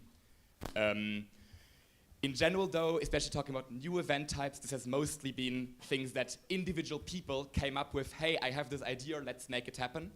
And more rarely from the top down, oh, yo, make this event idea happen. So I think both can work, but we shouldn't be too narrow to only see of one to them. Last question. Erik Nauwerk, local group Gothenburg. I have a question regarding the Handover hub or the documentation. Most local groups, they also have CR and PR and all of that. Do you plan to add a documentation regarding that as well, or only for LRs? Maybe you've already covered this, but I didn't hear. So I will answer, so you tell me if I answered your question, okay?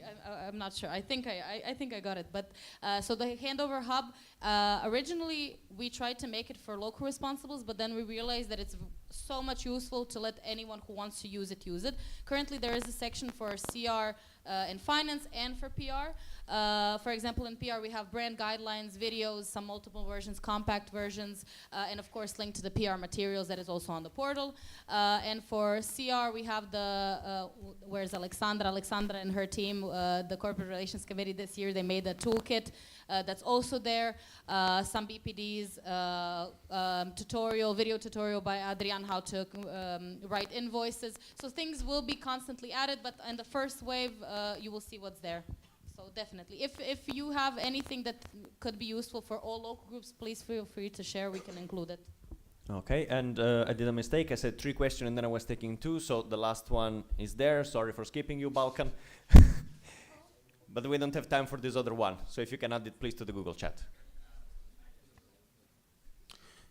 Alex Avesovic, LG Belgrade. My question is to Lucy. It's kind of connected to the previous question. If this model of handovers proves practical and effective, did you as a board talk about implementing it in other areas where we have handovers, for instance, in leadership handovers and board handovers as well? Yes, honestly, I remember when we were having some working chat, because we had multiple working chats about this topic, and this idea sparked, and then we realized we kind of benchmarked a bit with how LSS does it, because they also use Google Classroom, and I think that's fully a possibility, and I think all of us are now willing to very much look into that, because it is already on Google Workspace, it's already provided as an Esteem platform, so whatever can be used, I think, definitely, especially when we had the leaders onboarding. If you remember, that was an online event. All the presentations were filmed, and leaders actually also watched it later on, which also kind of sparked the possibility to do it further, not only in this topical strategy, but in other areas of Esteem. Thank you very much. Now that was the actual last questions. Everyone else, please add it to the Google chat. Now we have an announcement before we continue. Thank you, the board. We have an announcement from organizers.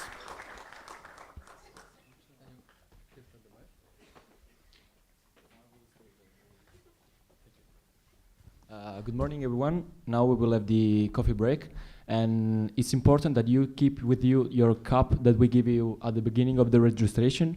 If you don't have it and you want to buy another one, it costs €2. Otherwise, we will try to provide you another plastic glass, okay?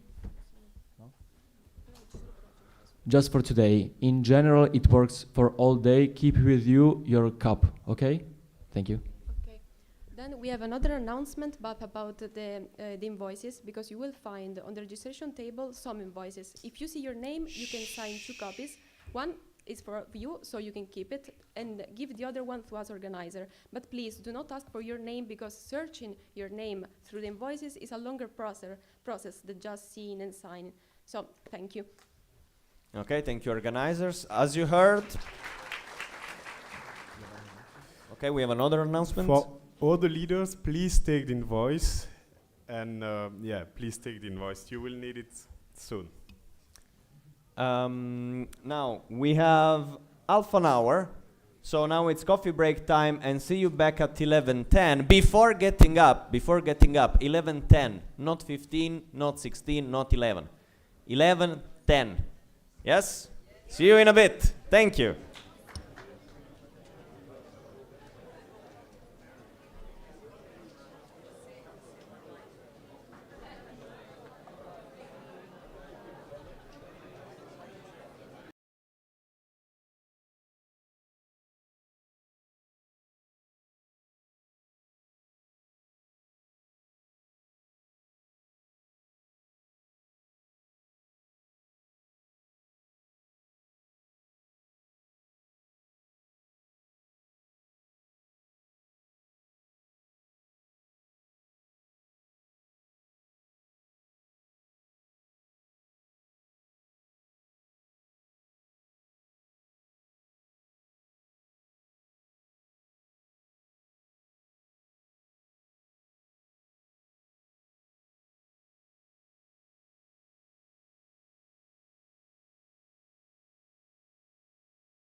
West, northwest,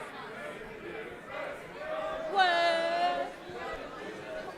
All right, ladies and gentlemen, please take your seat. People in the corridor, that's not where you're sitting. Rob, I need you back, and the other people on their chair. Thank you very much. Also on the side, please take your seat. We are starting again. I will need some silence. Some silence. Vlad, please have a seat.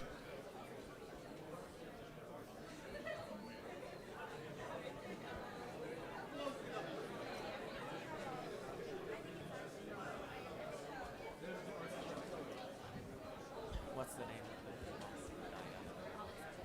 Alexa, take your seat as well. Come on, people. Yes, you.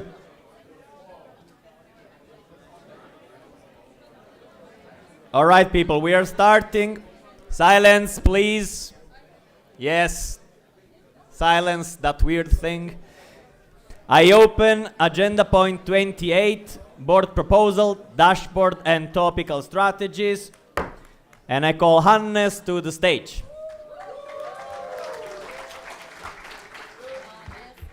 People, I don't want to see you in the corridor. Please take your seats.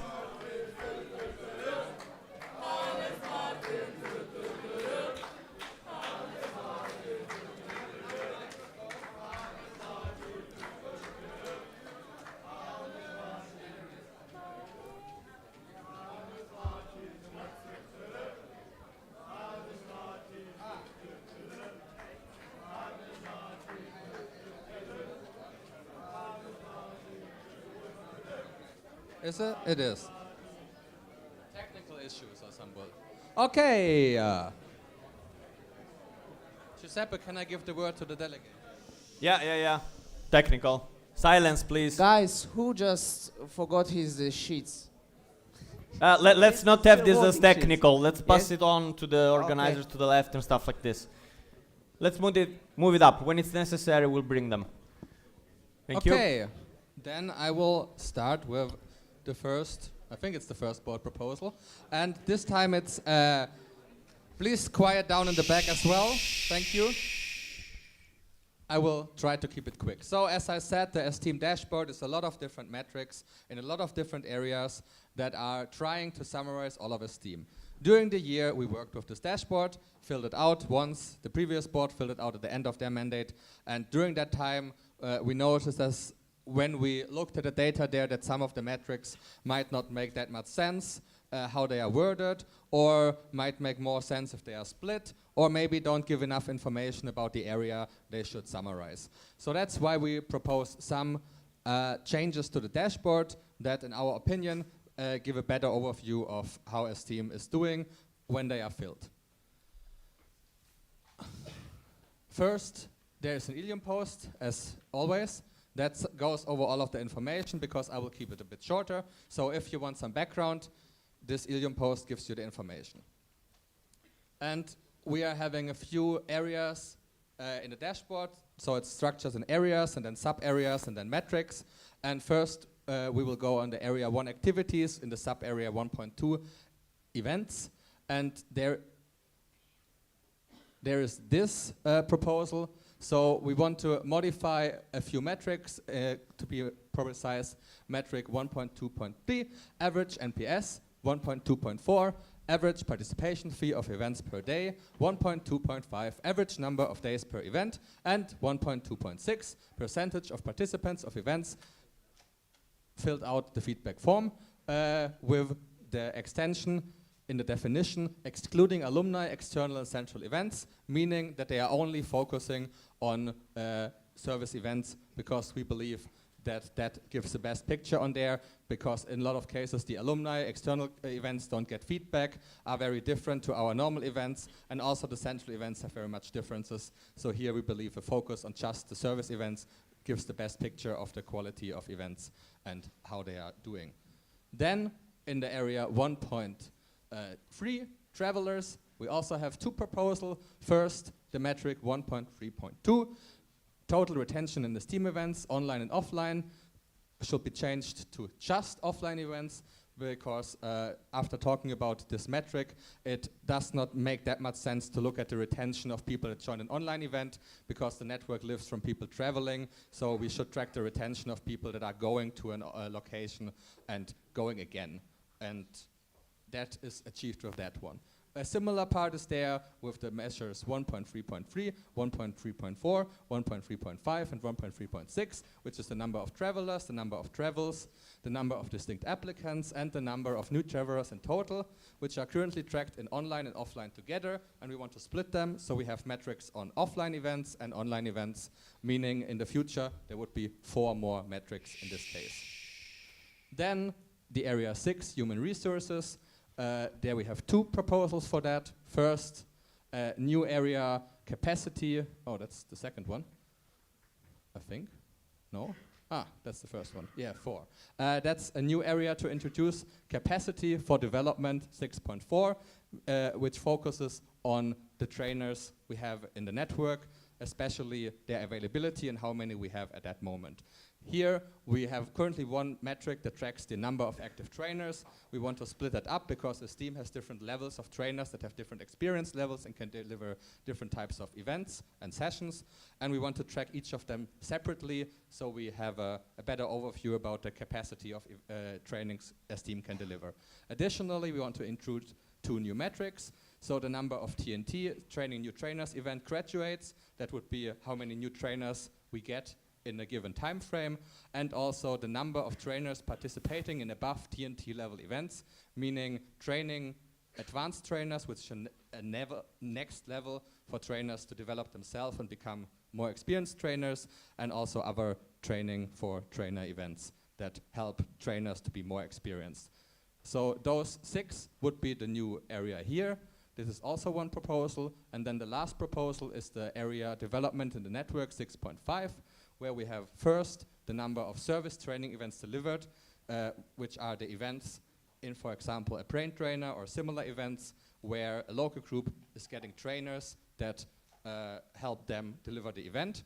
Then we have 6.5.2, which is the number of training events delivered for central Esteem, for example, the local responsible forum or the training new leaders, which are focused on developing people that are active in Esteem or for Esteem, while the first one is more on the person themselves.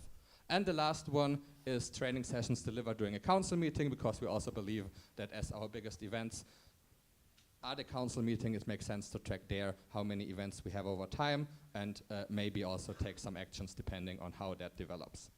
That would be the new 6.5 development in the network. So how will they be voted on? Can you Each one conclude, of those Hannes? proposals will be voted on separately. If they are accepted, the metrics will be added. If they are not accepted or rejected, they will not be added, but each one of those separately. And they will all each separately be later in the voting session 1. Separately, you can vote on each one of those 5 proposals. And if one of them is not accepted, the IDs will adjust accordingly. So the IDs are not defined like they are. They depend on the proposals you make. So if one of them is not accepted, we don't skip the lettering between, and we'll move on as if they never happened. And if we change a metric, the data that has been in the years before entered will be documented with the old definition, so it's clear why they are different and not getting lost. Yes. Okay. Thank you, Hannes. We have now time for just a couple of questions, if there are any. Yes?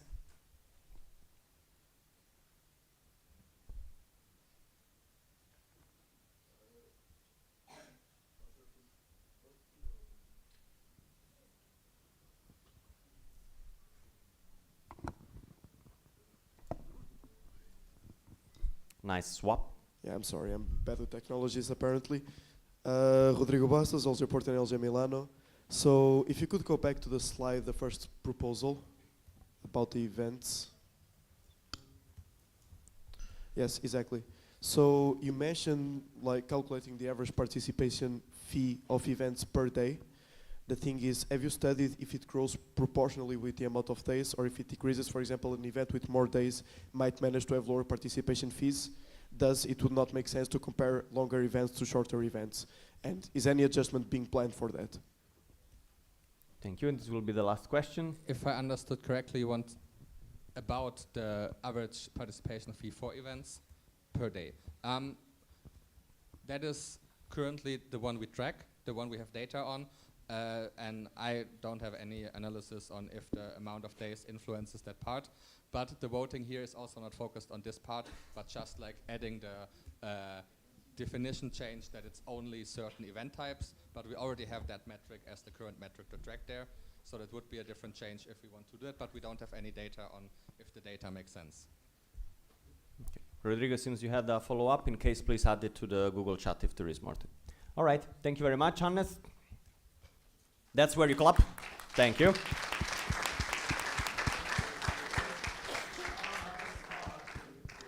And now I would like to ask Fran to join the stage instead. That's also when you clap. Thank you.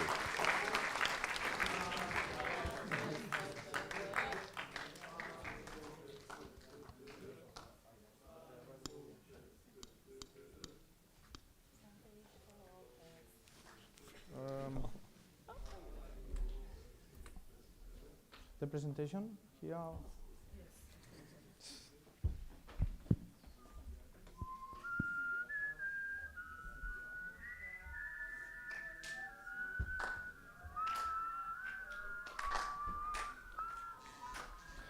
Hello again. Well, as I did in Seville, I'm going to talk about the recruitment, the topic strategy, recruitment of IAM students. Me as Vice President of Education, I'm in charge of the IAM in STEAM. So let's talk more about it. What happened in CM Seville? In CM Seville, we proposed this board proposal about closing the topic strategy. That also we said, okay, let's investigate the current state of IAM recruitment in STEAM and propose a research about what's going on. As you might know, it was 50-50. Oops. So to get accepted has to be 51%, so it wasn't accepted, but we realized that there is the half of the LGs say that, okay, this has to be closed, or the other half say that, okay, this is okay. So what we worked is like, we have to work on that, implement changes, and develop a new one that everyone could accept and see the value of that. So, round 2. Sit. Here we go again.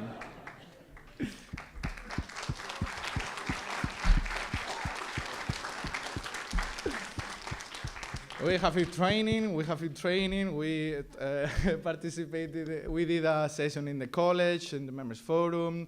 In every event with the leaders, we talked about this. I jabbed a lot about the IAM recruitment. So, are you ready for the round 2?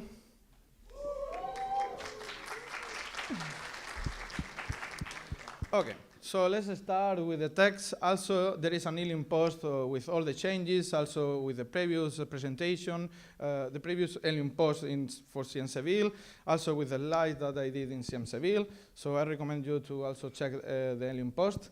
Here, this is the causal introduction. We updated this. This is not going to vote the causal introduction because it's the explanation of the whole topical strategy. But here we wanted to focus to keep the core identity of STEAM as a community of IAM students, that it remains as a key differentiator of another student NGOs and another stakeholders like we are IAM. We are this type of people, of students, and we want to keep this core. Keeping also the focus of IAM, because when we go to a company, we are selling them that we are IAM students, and they are looking for this. If we propose them, if they find that there is not what they are looking for, could be worse for us. And also the main goal and the main topic of this topical strategy is to empower and support the local groups. So we added some action points to focus on that, to support you as LG to recruit this type of students. Like also, we will come another type of students, but we need to keep the focus to actively recruit IAM students, as is written in the membership regulations and in our regulations. So for that, we created new. Well, we updated also the goal. The previous goal was so short. It was half a higher percentage of IAM students. If we don't know the current percentage, how can we have a bigger one? Also, we need to have a longer goal to achieve different sub-goals. So the new one is going to be voted. Also, if you accept that, it is going to be establish an IAM student recruitment strategy in all local groups, combining promotion tools, IAM awareness campaigns, curriculum data collection, and support for starting LGs in order to increase the number of IAM students in our network. The time frame also has to be voted because, if you accepted the changes, it's going to start since now, not since 1 year ago when it was approved, this topical strategy. So let's go one by one to the action points. This is a new one, because if we want to know exactly how is going the recruitment, we need to know what you are studying. But it's going to be not asking you, it's going to ask to the new steamers when they create a new Steam account to check the recruitment. Like they are going to have in the apply to become an steamer in the Steam portal. There will be one slide, that's the one field that they can put what they are studying. Like this is to track the data, to check if in the next action points have an impact, and we can check, okay, this is working, this is not working, but we need to collect at least this data. So the deliverable will be a functional database and updated registration form that includes a field for students to indicate there is a study program. Of course, in compliance with the GDPR, so I hope it works. Now, we are going to do changes in the in the last topic strategy and the new one. The last one was a proof list of degrees of university accepted in STEAM. This is tricky because the IAM curriculum changes in every country, also can change in the same country. So accepted by the council meeting is difficult because we don't know exactly what is IAM. So it's very open, the field of IAM. So for that, we thought that who is the most expert of doing that?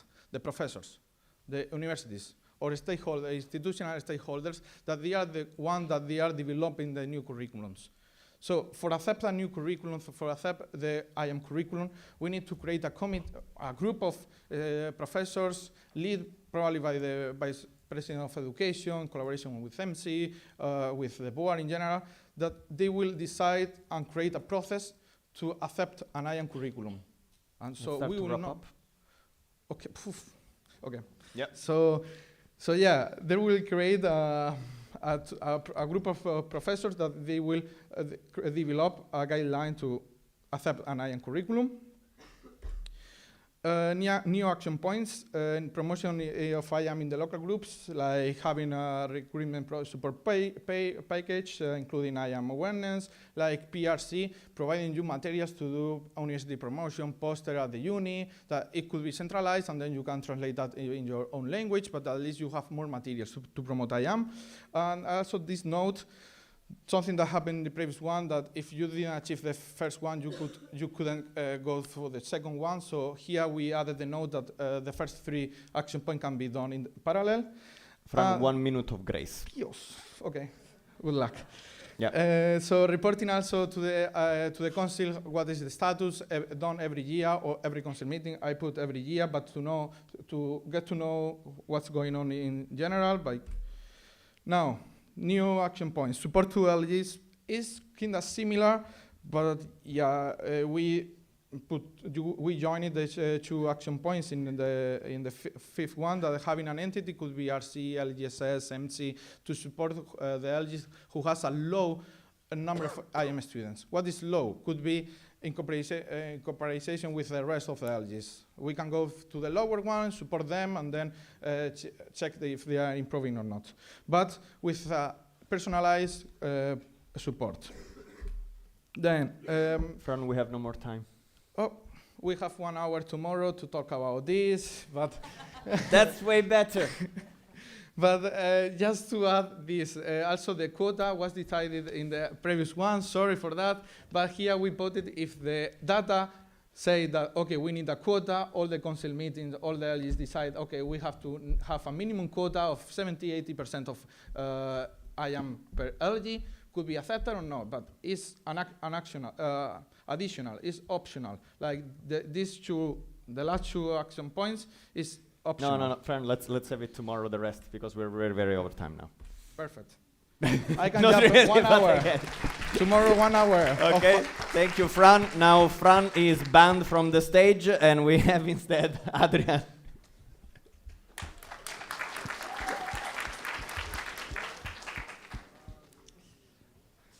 That's not my topical strategy.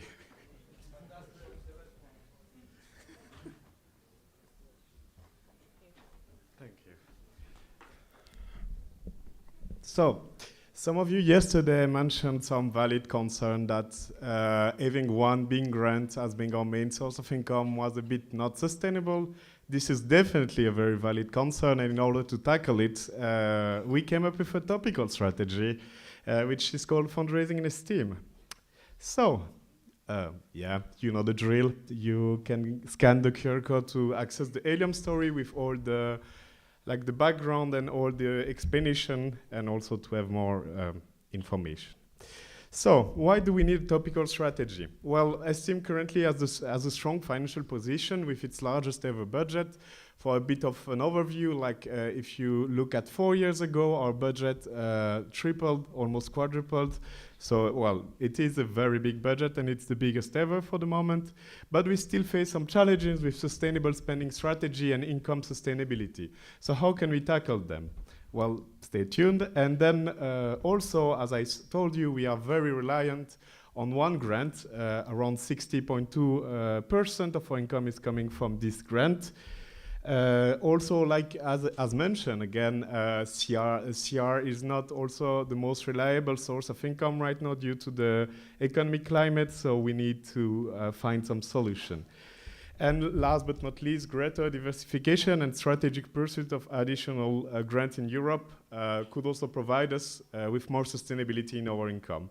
So in order to tackle those problems, we need to adapt our fundraising strategy and strengthen ourselves in different areas. So, the end goal of this topical strategy is to develop a more balanced and sustainable financial model for Esteem and shifting our income structure from one primarily based on corporate relation to one rooted in diversified grants funding in order to ensure long-term financial stability. The time frame proposed for this topical strategy would be 3 years. So, we have 6 action points. I will go quickly over them. They might be a bit hard to understand for all of them, but we will also have a financial proposal slot where you will be able to have more explanation and get answer to your questions. So the first point is creating a funding analysis report, an annual funding assessment report outlining the income breakdown and financial evolution trend presented at every fall council meeting, so when the budget is proposed to the General Assembly, to ensure transparency and track Esteem financial development. This aim to raise awareness among our members and among the General Assembly on how currently where our income coming from, because it's kind of hard to understand what are the current trend right now in our income if you're not like actively involved in finance. So in order to tackle this, we want to create a funding analysis report that would help you understand this. There would be one presentation in every fall council meeting, but also a more detailed Helium post. Then we would have a creation of a grant database, a regularly updated grant database including essential detail for each funding opportunities, eligibility criteria, application deadline, potential funding amount, and alignment with Esteem mission and strategy. This is basically for us to have a big overview of what we can apply in Europe as a grant and where we can get our fundings from. Then we have action point 3, enhance internal grants management capacity. Obviously, if we are applying for more grants, we have to improve ourselves in how we manage them and we apply for them. So the deliverable would be a grants toolkit containing best practice document covering the application process, grants management, reporting requirement, and any other relevant procedure. This is something we are starting to do. but we need to go a bit more in depth. Action point 4, increase the spending and investment. Obviously, if we're getting more money, we also have to increase our spendings. So for this, we would have a deliverable concerning leaders that would require them to have a structured budgeting process in order for them to submit detailed entity budget at the start and report on the actual spending of this budget at the end of the mandate in order to facilitate the financial handover between all the leaders, and also gather more ideas in general. Okay, could you make the last point and the rest to be done in the Yes, action point 5, apply for new way of grant every year. And the action point 6, gather and process grant application feedback. A report, like the action point 6 is basically gather all the feedback and make sure that it's well processed and well treated. And then the action point 5 is to apply for new way of grant every year. Those are slightly easier grants to apply into the European Commission, and they can already provide more diversity. I will give more details about this action point, the finance slot, and yeah. Okay, there was some potential concern, but I guess I will go over them later. And yeah. Thank you very much. Thank you, Adrian. You can take your seat. Now we have Hannes with another presentation.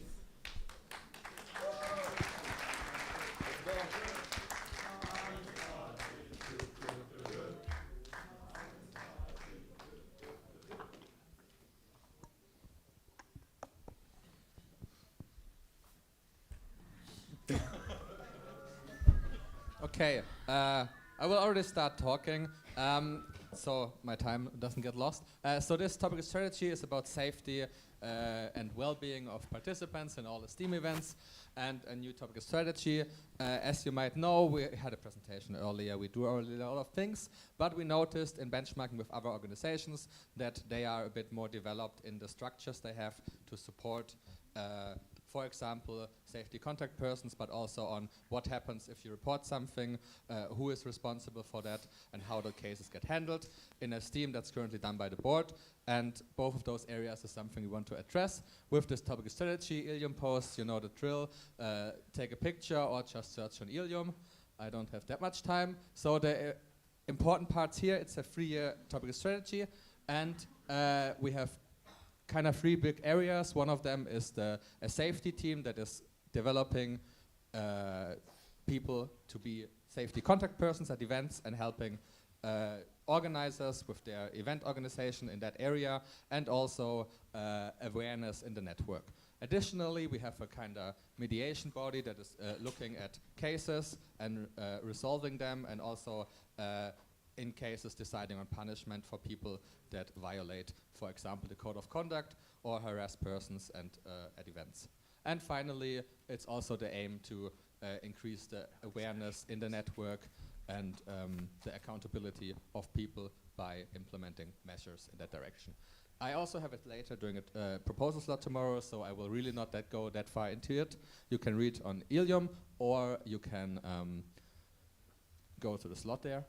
But generally we have one that is benchmarking, so we already did some there. We're looking at what other organizations are doing that are similar to us, and make a report that we share on Ilium, what makes sense to do. Then we look at the safety team that is, as it says here, responsible for prevention, education, and the development of safety contact persons, and have a plan there how that can work. Then we do the same thing for a body that looks at the cases that are reported, and also here develops a process we can implement it in a STEAM, and what their responsibilities were, who is responsible for it, who the people are, how they are selected, those stuff. Then also a training in-house for safety contact persons, because currently we are relying on partners for that. This year AG was so nice to help us out with their safety team to teach our safety contact persons at the CM. Additionally, we have then the training that happens, so the concept was developed. We also implemented for the first time. We established those 2 bodies, especially with a decision by the council at a council meeting, where it's voted on that we actually do those changes, that we actually have these bodies, and they have the power to decide on cases and have the rights to communicate to the network and are actual entities in a STEAM. And then finally, we do some monitoring and reporting in years after to see if there has to be some adjustment to the newly implemented entities, or if it's fine as it is, and report that to the council meeting, and with that, the topical strategy would be achieved. And if everything goes according to plan, that would be in 2028. Thank you. Thank you very much, Hannes. And yeah, that was it. You can take your seat. And with that, I close agenda point 28, board proposal, dashboard, and topical strategies, for which we will have more discussions tomorrow. And I open point 29, board proposal, closure of the department budgets. And Adrian, back to the stage. Hello again, hello again. Okay, well, so closure of the department budget. Can the people in the room that know and would be able to explain what the department budget is? Could you raise your hand if you could explain it? Okay, that's what I thought. So that's why I will propose the closure of the department budget today. First of all, what is the department budget? Why should we close them? How are we going to do so? And then question. So department budget are basically a separate budget from the central budget. Department coordinator are co-responsible with me to deal with them and make them happen. It's a voting matter every year with the budget itself and the retained earnings of each department budget that are transferred or not. So for your information, that looks like it. It's the last tab of the budget or even the authorization. You can find them there. So, department budget goals. There was 3 goals while creating them in 2018 for the department budget. The first one was encourage innovation and development within departments. The second one was ensure that the money earned by a department stays in the department. And then the third one was to give the department coordinator as service leader a shared ownership of the finance and give them a learning experience of dealing with a budget. So, what is the reasoning behind closing them? First of all, the first goal is not achieved at all because the innovation has always been coming from people. All the initiatives that has been open because people wanted to do so and not because of the money that they could get. So it is basically not coming from there. Then the second one is that ensure that the money earned by a department stays in the department. It's partially achieved, indeed, but it's not relevant anymore, as you might have heard during this department centralization presentation that all the corporate responsible are now run within CRC, so central committee, and not by the service themselves. So the money earned by a department is actually money earned by centralist team directly. So yes, and then the third point, providing learning opportunities by managing budget. This is not achieved, basically because like the DC, currently I had few talks with many DCs, and they all express no interest in department budget. So basically I am the only one dealing with them right now, and the workload is completely on me, and this is hiring the workload quite a lot. So, the solution, closing them would have several good points. It would first simplify bookkeeping. The department currently have a complex bookkeeping system. For example, like every time centralist team want to like invest in department or give money to a department, it's like 2 to 3 bookkeeping operation, which is like just why? Also, like there is some complex cities with retained earnings and so on that is not well understood by the network, and those retained earnings are not also used at all, so it doesn't really make sense to have them. Then we have support to services. It would be easier now and more adapted to their need because they would have no more restriction of centralist team investing in department or providing support to services. So we would basically have more freedom, and also the service leader and department coordinator would have more freedom to ask for money and actually invest, and they would not have to worry again about like balancing out their department budget. Then for the leaders, the service leaders and department coordinator, they would still have a say in it.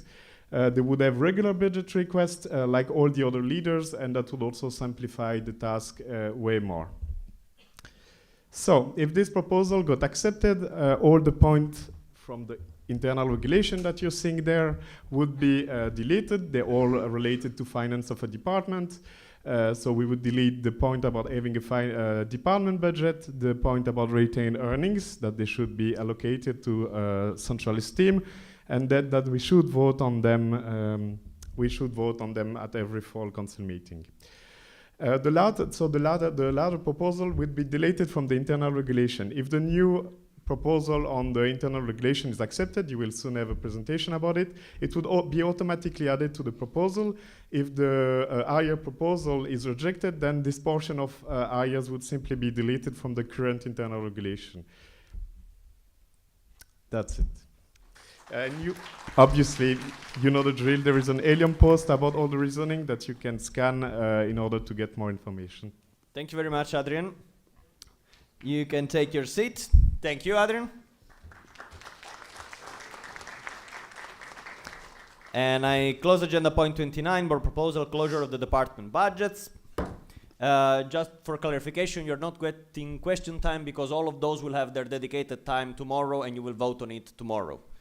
And I open agenda point 30, board proposal, new code of conduct, and I call Lucia to the stage.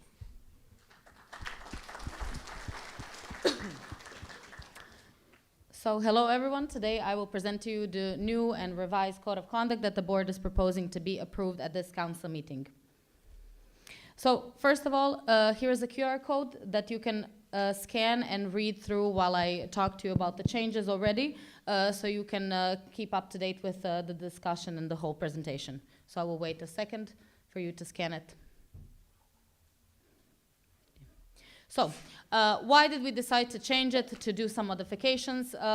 There's a few points that we decided that were the most necessary for us as a board and for the needs in the network to be more defined, which are procedural transparency, legal clarity, guidance, so that the code of conduct serves as a guide to ensure fair treatment for all cases, for all situations where there is a violation of any sort. And finally, of course, to have a strategic baseline to support the transformation of the written content into practice, which means not only doing this and saying, okay, it's written, so it must be followed and it will improve the situation immediately, but to provide even more things in addition to this code of conduct so that all together can create a better and a safer esteem for all. So what are the main changes that we decided to implement? So firstly, in the current version of the Code of Conduct, there is an article and section dedicated to the history and how it was made. We thought that this was redundant for a legal document because this is a legal document as you are all voting upon it. We thought this is something that is not necessary to be added. So this is something that we are proposing to be removed. Then we included definitions as Article 2. If you open the Code of Conduct, if some of you are looking at it at the moment, in Article 2 there is definitions because we decided that for steamers to understand the written content of the Code of Conduct, they need to also understand specific definitions that go with it and that are included as terms in the document itself. So there is definitions on sexual harassment, of language inclusivity. All of those things are now there and listed at the beginning of the document so that whoever reads it can fully understand what is talked about, well, written about in the document. Then as Article 9, we included legal steps because when we benchmarked with other partner NGOs, we saw that this was something that is always included and that should be written because, of course, Esteem is not here to act as a Ankara delegates, please pay attention. This is an important topic because we believe that this is something that should be there because Esteem should clarify that we are not a legal stakeholder. We are not someone who is who can take legal action, legal measures, and not to that extent in any way. Then we have defined possible procedures in case of violation. So in the current version of the Code of Conduct, it was written, but we thought that it should be a bit more defined so that specific possible consequences in case of any violation or misconduct are very clearly stated. Of course, I would like to clarify, and we will talk about this tomorrow as well, I would like to clarify that if it's written, it doesn't mean that it will be applied. It states very clearly that each case will be be handled individually, because there is multiple factors that influence every single case that can happen. And this is simply providing all possibilities to ensure that whoever will in the future be making decisions on this topic. Currently it's the Board of Esteem, but again, as if you listen to Hannes, this is something that we would like to transfer away from the Board of Esteem to a neutral, fully unbiased party. Then we have further defined points of contact and reporting of violations, so explaining who you can contact in which scenarios. Of course, the Board of Esteem is always open and here for any esteemer that would like to report something or share something, but there's also other ways at events. Of course, local organizers, safety contact persons, you have met a few of them and you saw them on the first day, so all of these are a bit more clearly defined. Then we have introduced new and needed terms to ensure understanding throughout the whole document, such as active bystander and terms as such. And finally, highlighting the right to anonymity and data privacy. It was very important for us that the document clearly states that whoever reports, shares, or approaches the board or any mediation stakeholder reserves the right to data privacy and anonymity, because everything you share with us or whoever will be taking care of this in the future have your full trust and full non-disclosure. And of course, the Code of Conduct has been supported by benchmarking with partner NGOs. I have to say that we looked up quite a bit to AEG because we really deemed their ways to be very, very efficient. Then additional projects, because as I said, it is not possible for us to just write something and expect it to be followed and expect it to magically improve the situation. Safety and esteem is the common goal, but some other things that we are trying to implement in addition to the topical strategy that Hannes presented to you is including a tick box when applying for events where you also consent to the Code of Conduct, not only the terms and conditions for events that are already there. Then creating video material. We would love to see this talked about at every event, but in the current versions, it says that every participant in every event should sign the Code of Conduct, which we think is nearly impossible to manage logistically and, well, expectations-wise difficult. So we are thinking about creating some video materials as well as one-pagers to be included in PR materials, to be maybe played at events, communicated to local responsibles. Then again, ensuring safety in the Handover Hub. What I presented, there's a whole section with the form to report harassment, with the Code of Conduct, and also all the ways that local responsibles should be aware so they can share with their members as well, as they're the biggest influence in their local groups. And of course, updating the current structure of the reporting form. We feel like it is a bit too long and focusing maybe on the wrong things, so we are currently working on changing the questions in it and making it a bit more user-friendly for those who are unfortunate enough to have to use it. And of course, making it a bit more visible, because we have heard complaints that it's not too visible, so we are trying to find ways to include it. And I would like to say one last thing, which is safety and esteem, and in general is a common goal. Thus, we need to work together to make esteem a safe place for all. Thank you.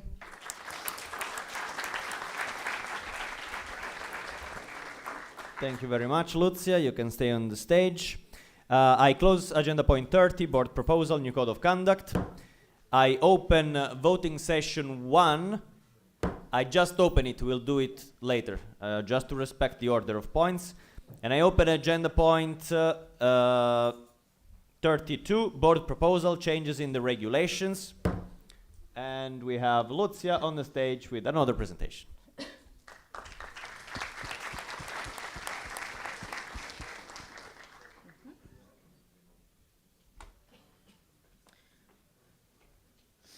So hello everyone, long time no see, you know. So now I will present to you another 2 board proposals, which is changes to internal regulations and changes to the membership regulations. Those are 2 separate proposals, but to be more efficient, I will present both of them right now together. So first, here is the Ilium post where I posted all of these changes. It contains 4 documents. 2 are the new versions that, if voted upon and approved, would be accepted and used. But there's also 2 documents that have all the changes made listed. So, you know, in red what we changed, in green in red what we wanted to change, in green what we did change. So you can go ahead and look at those documents as well. It was a bit difficult to include it in a presentation, but make sure to look at it. This is 2 links now to the internal regulations and membership regulations, but these QR codes will be throughout the presentation as well. Okay, so first we will talk about internal regulations, because internal regulations are the ones where there has been some content changes in addition to some formatting changes. So, what happened to the format of internal regulations? So, firstly, in Esteem, one of our official and most used fonts is Open Sans. So, the document is now in Open Sans, of course, if approved. It is used within Esteem as the official font, so we decided to adjust this. We also adjusted positioning on pages, added sub-articles, articles to make it more clear. There have also been, there's an article that was repeated in the current regulation, so we of course deleted that one. Every time where it said 2/3 majority, we changed it so it's written in a unified way with both in brackets the numbers and with text. And for example, with 2/3, it said everywhere 2/3, so we added an S, so kind of just more structural changes throughout the document, which you can read more clearly in the QR codes that I left. Then we have coordination. So throughout the document, the word coordination has been written in different ways. So sometimes it was together, sometimes it was with the dash, thank you. With the dash, so now it's unified, it's all coordination, because that is the official way, because in Esteem, again, we also tend to use British English as the official English. Then everywhere where it said statutes, we changed it to the statutes of Esteem to be as clear as possible, because again, throughout the document, sometimes it said statutes, sometimes it says statutes of Esteem, so now it everywhere says statutes of Esteem. Then every time where there's a reference to an article, it will say article XY instead of in the article. Then the main changes, maybe now a bit more of the technical. Yeah. We have a technical. Alex Savesovic, LG Belgrade. The first link in the Ilium post doesn't work even when we enter with the Esteem account. It says the document is blocked. So could you just look into it? Can we fix that after the presentation? Yes, Milutin, please send it. You know you have access to it. Thank you, Alexa. Now for the main changes when it comes to content. So sub-article 3.3, the General Assembly is presided by a chairperson as defined in Article 11 of the Statutes of Esteem. This was changed for grammatical reasons to be presided, you don't see it from the QR code, but presided over by was added instead of presided by. Then added sub-articles 3.4 and 3.5, Secretary and Voting Committee as legal requirements towards the General Assembly in Dutch law. Currently, the only position in internal regulations that was defined was the chairperson position, where in fact the only, it is not the only legally required position for us to have. It is also secretaries, it is also the Voting Committee, so now they have been added and defined in the same structure and choice of words as chairperson. So as you can see here for secretaries, it now says the General Assembly is supported by secretaries as defined in Article 11 of the Statutes of Esteem. They are responsible for accurately recording and proceedings of the meeting, unless in all fairness necessary, the secretary shall not be members of the board or a financial controller. The same as for voting committee, as you can see. Now sub-article 3.6.2 to be added. So there's always a question about enlistment of the votes and about being present at quorum. Why we are present at quorum every morning at 9 a.m. because motions can happen throughout the day, and it is necessary for us to do the quorum every morning in order to not lose time if any motions or votings of that day happen. So it is just a standard procedure in Esteem and is required to have an enlistment of the votes, of course, according to Dutch law. So what was added is that all members and proxies voting in the voting session must be present during the enlistment of the votes in order to obtain the right to vote in the respective session. This is not anything new when it comes to practice, but it is more defined now as it wasn't clear enough in the current version. So after changes during members forum in 2025, which happened in Zagreb, how convenient, the board has decided to specify the following section to better highlight the purpose and role of regions. Why did we make this change? We thought that the current version of what regions are is not clearly defined because there's two two perspectives on what a region is. One is, of course, from the side of local groups, and the other one is from the side of central esteem. Of course, regions were created by central esteem to support to monitor them and provide them with adequate support.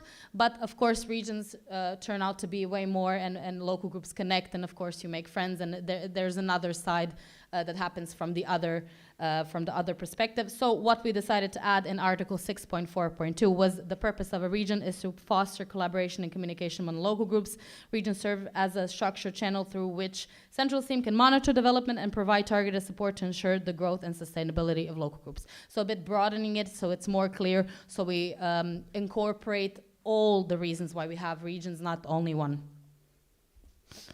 Then an added sentence in sub-article 8.4 to ensure continuous expectations throughout the regulations in question. So without permission of the board, department coordinators cannot make decisions which involve third parties. This says for every other position, but we have noticed that it is not said for department coordinators, and there is no reason why it doesn't apply to them either. So this has now been added to, again, follow the structure as for all other positions, such as service leaders, committee leaders, regional coordinators, project leaders, and such. Then, guest group applications added. So this is a change that we took from the members' regulations and put it in the internal regulations, because we think that for internal regulations it is necessary for us to state how someone can join Esteem as a local group, and then in membership regulations, because as the name suggests, membership regulations, there we define the rights, the obligations, the limitations of local groups who are already members. So what has been added is so membership regulations contain information in general about requirements and rights. However, the process to join should be stated in the internal regulations, as it is a barrier that separates student groups to esteem groups. So this has been added. Then we added an article on the code of conduct. As it is a legal document that we vote upon, that you guys vote upon, we deemed that it was necessary to include it in the internal regulations as well. So Esteem has officially voted upon the adoption of the code of conduct, which is mentioned nowhere in our legal documents, and now there is a statement saying it, and of course adding that any changes to it must be a voting matter. Now let's move on to membership regulations. So for membership regulations, there were way less changes. Most of them were structural, and the only content-wise with what we transferred from membership regulations to internal regulations. So changes to the format. Again, Open Sans as the official font to use in Esteem. We adjusted the size of text. We adjusted the positioning of pages. We added articles, sub-articles. All places where member groups, observer groups, and guest groups were mentioned in the regulations, we put them in a unified way, so capital letters and specifically stating member group, observer group, guest group. All places where regulations were not capitalized, we made the change to make the R capitalized. That goes for internal regulations and membership regulations. Anywhere where it said, where it is written regulations, now says regulations of Esteem with a capital letter to also be very clear what is the regulation in question. Then all places, I said this, okay. All places lacking 28 in addition to the number 28 have been added. For example, there are some requirements that some documents by the board need to be sent 28 days before the council meeting, and we have made changes wherever a number was stated, so it's written in a word format and in a number format. And all places where it is written in the article has been changed to only in article based on grammar. Then in Article 2.2, we added a sentence, so a guest group status is valid for the equivalent period to 4 consecutive council meetings, excluding the council meeting from which the group got its status. We also added in Article 3.2 a sentence the same for observer status, because this is, again, a practice, but it was not written, it was not added. For example, when you see guest here, that means that it wasn't a capital letter and such, so bolded are the changes. The current version states that members, Article 4.2, need to fulfill the same requirements as observers and simply references the article. In the changes that we made, now you will be able to see what the member group has for their rights, because currently in the membership regulations it just says, okay, member groups have the same rights as observers plus this and this. Which we thought was, again, not clear enough. So now it says complete full list of rights of every member local group as well as their requirements. Then our 5.1 applications for guest groups. The article contains regulations for approved guest groups as the other content has been modified and transferred to internal regulations, as I mentioned to you. Here again is the QR code for both documents. If approved, that will be valid. Thank you. Thank you very much, Lucia. There is also no question times because you will discuss that in an allocated space tomorrow. For now, instead, I've opened the voting session 1 before, and now I would like to ask the voting committee to join us on stage for a small presentation about it.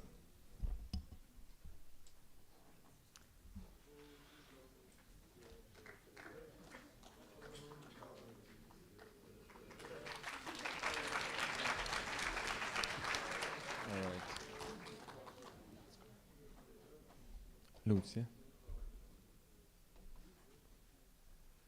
Lucia. Seems there is no presentation. You need some times, right?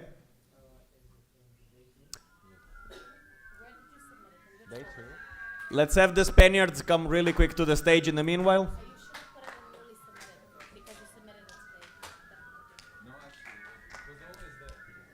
Can we give a microphone? This one? No. Oh, yes. Hello, we have a very quick, interesting proposal from the Spaniards. They thought very long about that, so let's have it real quick. And then the voting committee counts the votes. Please, let's be short about it. Okay. Does it work? Okay. 10:35. So, yesterday we were speaking, Andrea and myself. What can we do Technical, they today? can't hear you. Pass me the microphone, please. Yeah, it's you. Yeah, last night was last night did a little bit of damage to my voice, so I'm sorry for it. We were talking together about how we could fuck with the boardies and maybe a little bit with Giuseppe. He meant mess with the boardies. No, I'm just translating. Fair You're enough. gone. Okay, yeah. Let's just say mess with them. And Andrea has a mystery item that we would like one of the boardies or Giuseppe to wear it until the end of today. Now, a mystery item. Because we're such good delegates that we read carefully the How to Ruin a CM. So that's what we will do. Okay, so should we do? Yeah, okay, so I would like for each and every one of you to choose a number between 1 and 7. Okay. We will start from Hannes, and Giuseppe will be the last one. Okay? What do we have to do?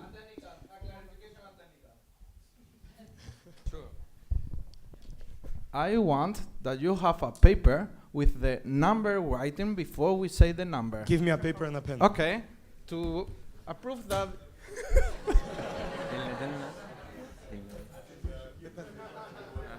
Yeah, yeah. Give the number. Give it to the the voting committee. and We'll it's choose legal. the number and we will give it to you, okay? It would have been incredibly funny if those in the room upstairs would have gone with the camera to the number right now. No! Please. It is a bullshit motion, however, please try to be civilized. We are still a professional council meeting. Professional.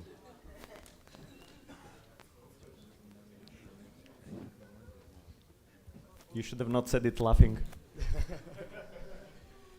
Okay, they have the number. It's all done. So, please, Hannes, say your number. From 1 to 7. Activities are the most important, so I take 1. Okay. So I think we can do a very simple order from here, so I'll just take 2. Fran, go ahead. No, I want to take the 7. Okay, okay. I will take the number 5. Okay. I will take the number 3. No, 5 wanted 4. And then whatever is left. So, please, voting committee, could you please reveal the number? All right, wait. It's you. Hey, all right. So the number was, as I can read,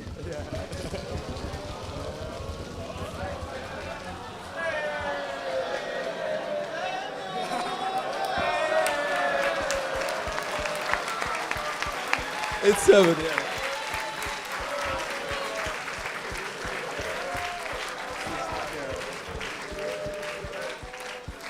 Okay, so please, Spanish team, provide the mystery item to. I have a bullshit. I want to change my delegates, please. no. You can maybe ask the president of LG Cartagena to do that. Hey!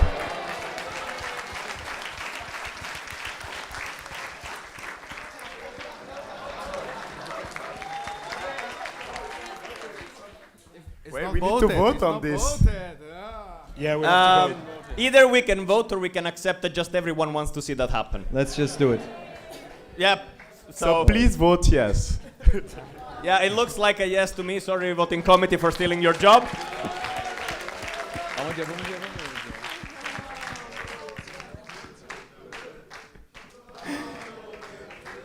Thank you very much. Now we continue. Beautiful, beautiful. Now we continue with the actual presentation. So please, voting committee, thank you for giving back my notebook. So. Yeah, it's open. We need to switch to the presentation screen. Thank you. Thank you. So thank you, local group Cartagena and local group Sevilla, for this beautiful motion. So now we voted openly yesterday, and now we have some serious stuff. I mean, more serious stuff. And we're going to vote today. So we wanted to show you for the first time how to vote in S-Team. Let's go. So the voting today will be done via election body, and one of you, so the voting delegate of the delegates, will receive an email with the invitation for voting. And as it says, the voting starts at 12:30 and ends at 14. So during lunch, you'll have to vote. Please do it. So this is the example of the email that will be in your inbox. Yeah, the screenshot is old. You can follow the link from your email or use the code right below to access the ballot. This is very important. Please check your spam folder before asking if you don't receive the mail.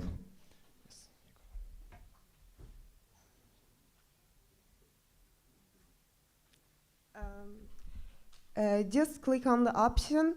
Disinterest in the issue can be shown by choosing abstain. Yeah, we change it. Is this ballot filled correctly? Delegates.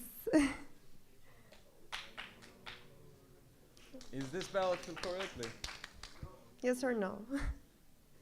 I mean, I guess not. Yeah. No. Now, is this ballot filled correctly again? Yes or no? Yay!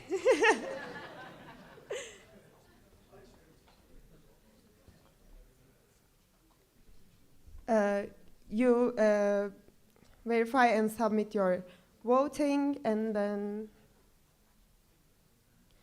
remember that you need to choose only one option for each question. Otherwise, you won't be able to submit your choice. If you want to abstain, choose abstain. And yeah, you did it. You have successfully voted. Oh. The voting should be finished until 2 p.m. After that time, election body will be unavailable. After submitting the ballot, you won't be able to change it. This is important. So guys, please pay attention to this one because it's important. These are the voting matters. So we will vote upon proposal for overruling the LG requirements for LGs affected by the war in Ukraine, and it will, the majority required will be 2/3 in that matter. And exclusion of local group Kaiserslautern, again 2/3 majority required. Exclusion of local group Milan, same. Proposal for resignation by association, local group Minsk, 2/3 majority required. Overruling the membership regulations 4.2 for local group Vienna, again 2/3 majority is required. Change to the dashboard, this is absolute majority, so 50% plus 1 is required for this one. And closure of the topical strategy, assess the existing knowledge of the local groups and provide updated handover material, again, absolute majority required. So, and again, we are here in the lunch, find us or just do whatever and contact one of us if you have any concerns or questions, please. So yeah, let's vote.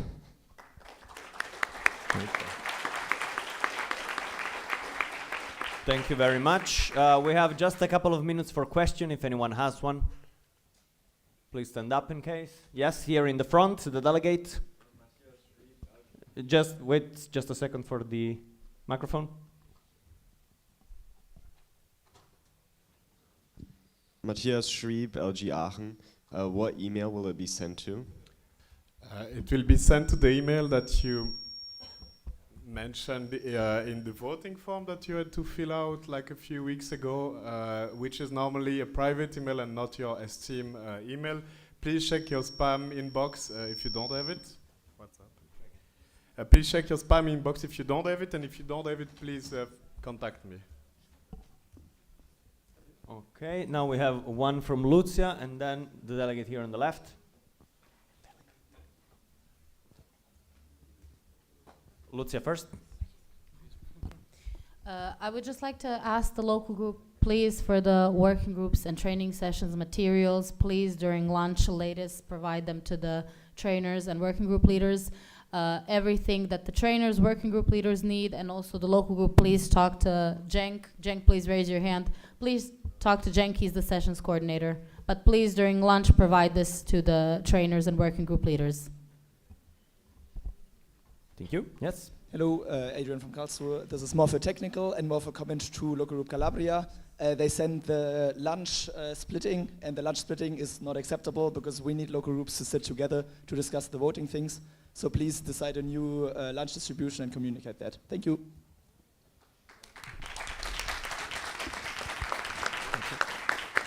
We have an announcement from the organizers before going to the lunch, the voting lunch. Just a second. In the meanwhile, the request here was to be split in alphabetical order by LG so that they can talk together for voting, correct? Yes.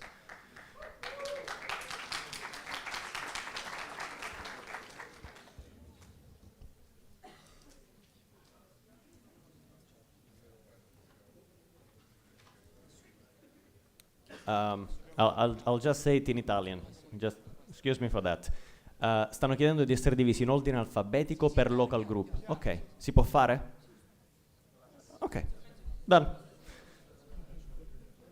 So can I have an organizer on stage to explain how it's going to go? Yeah, whoever.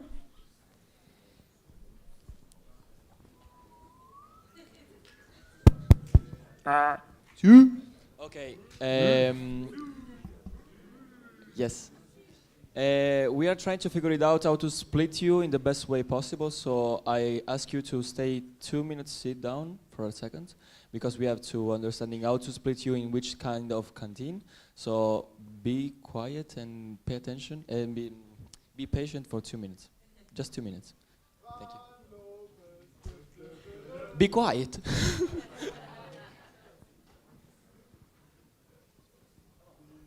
And in the meanwhile, if I'm not mistaken, we have Milutin has something to add. I just wanted to ask the delegates of local group Moscow to approach me before we go to lunch. Thank you. Thank you.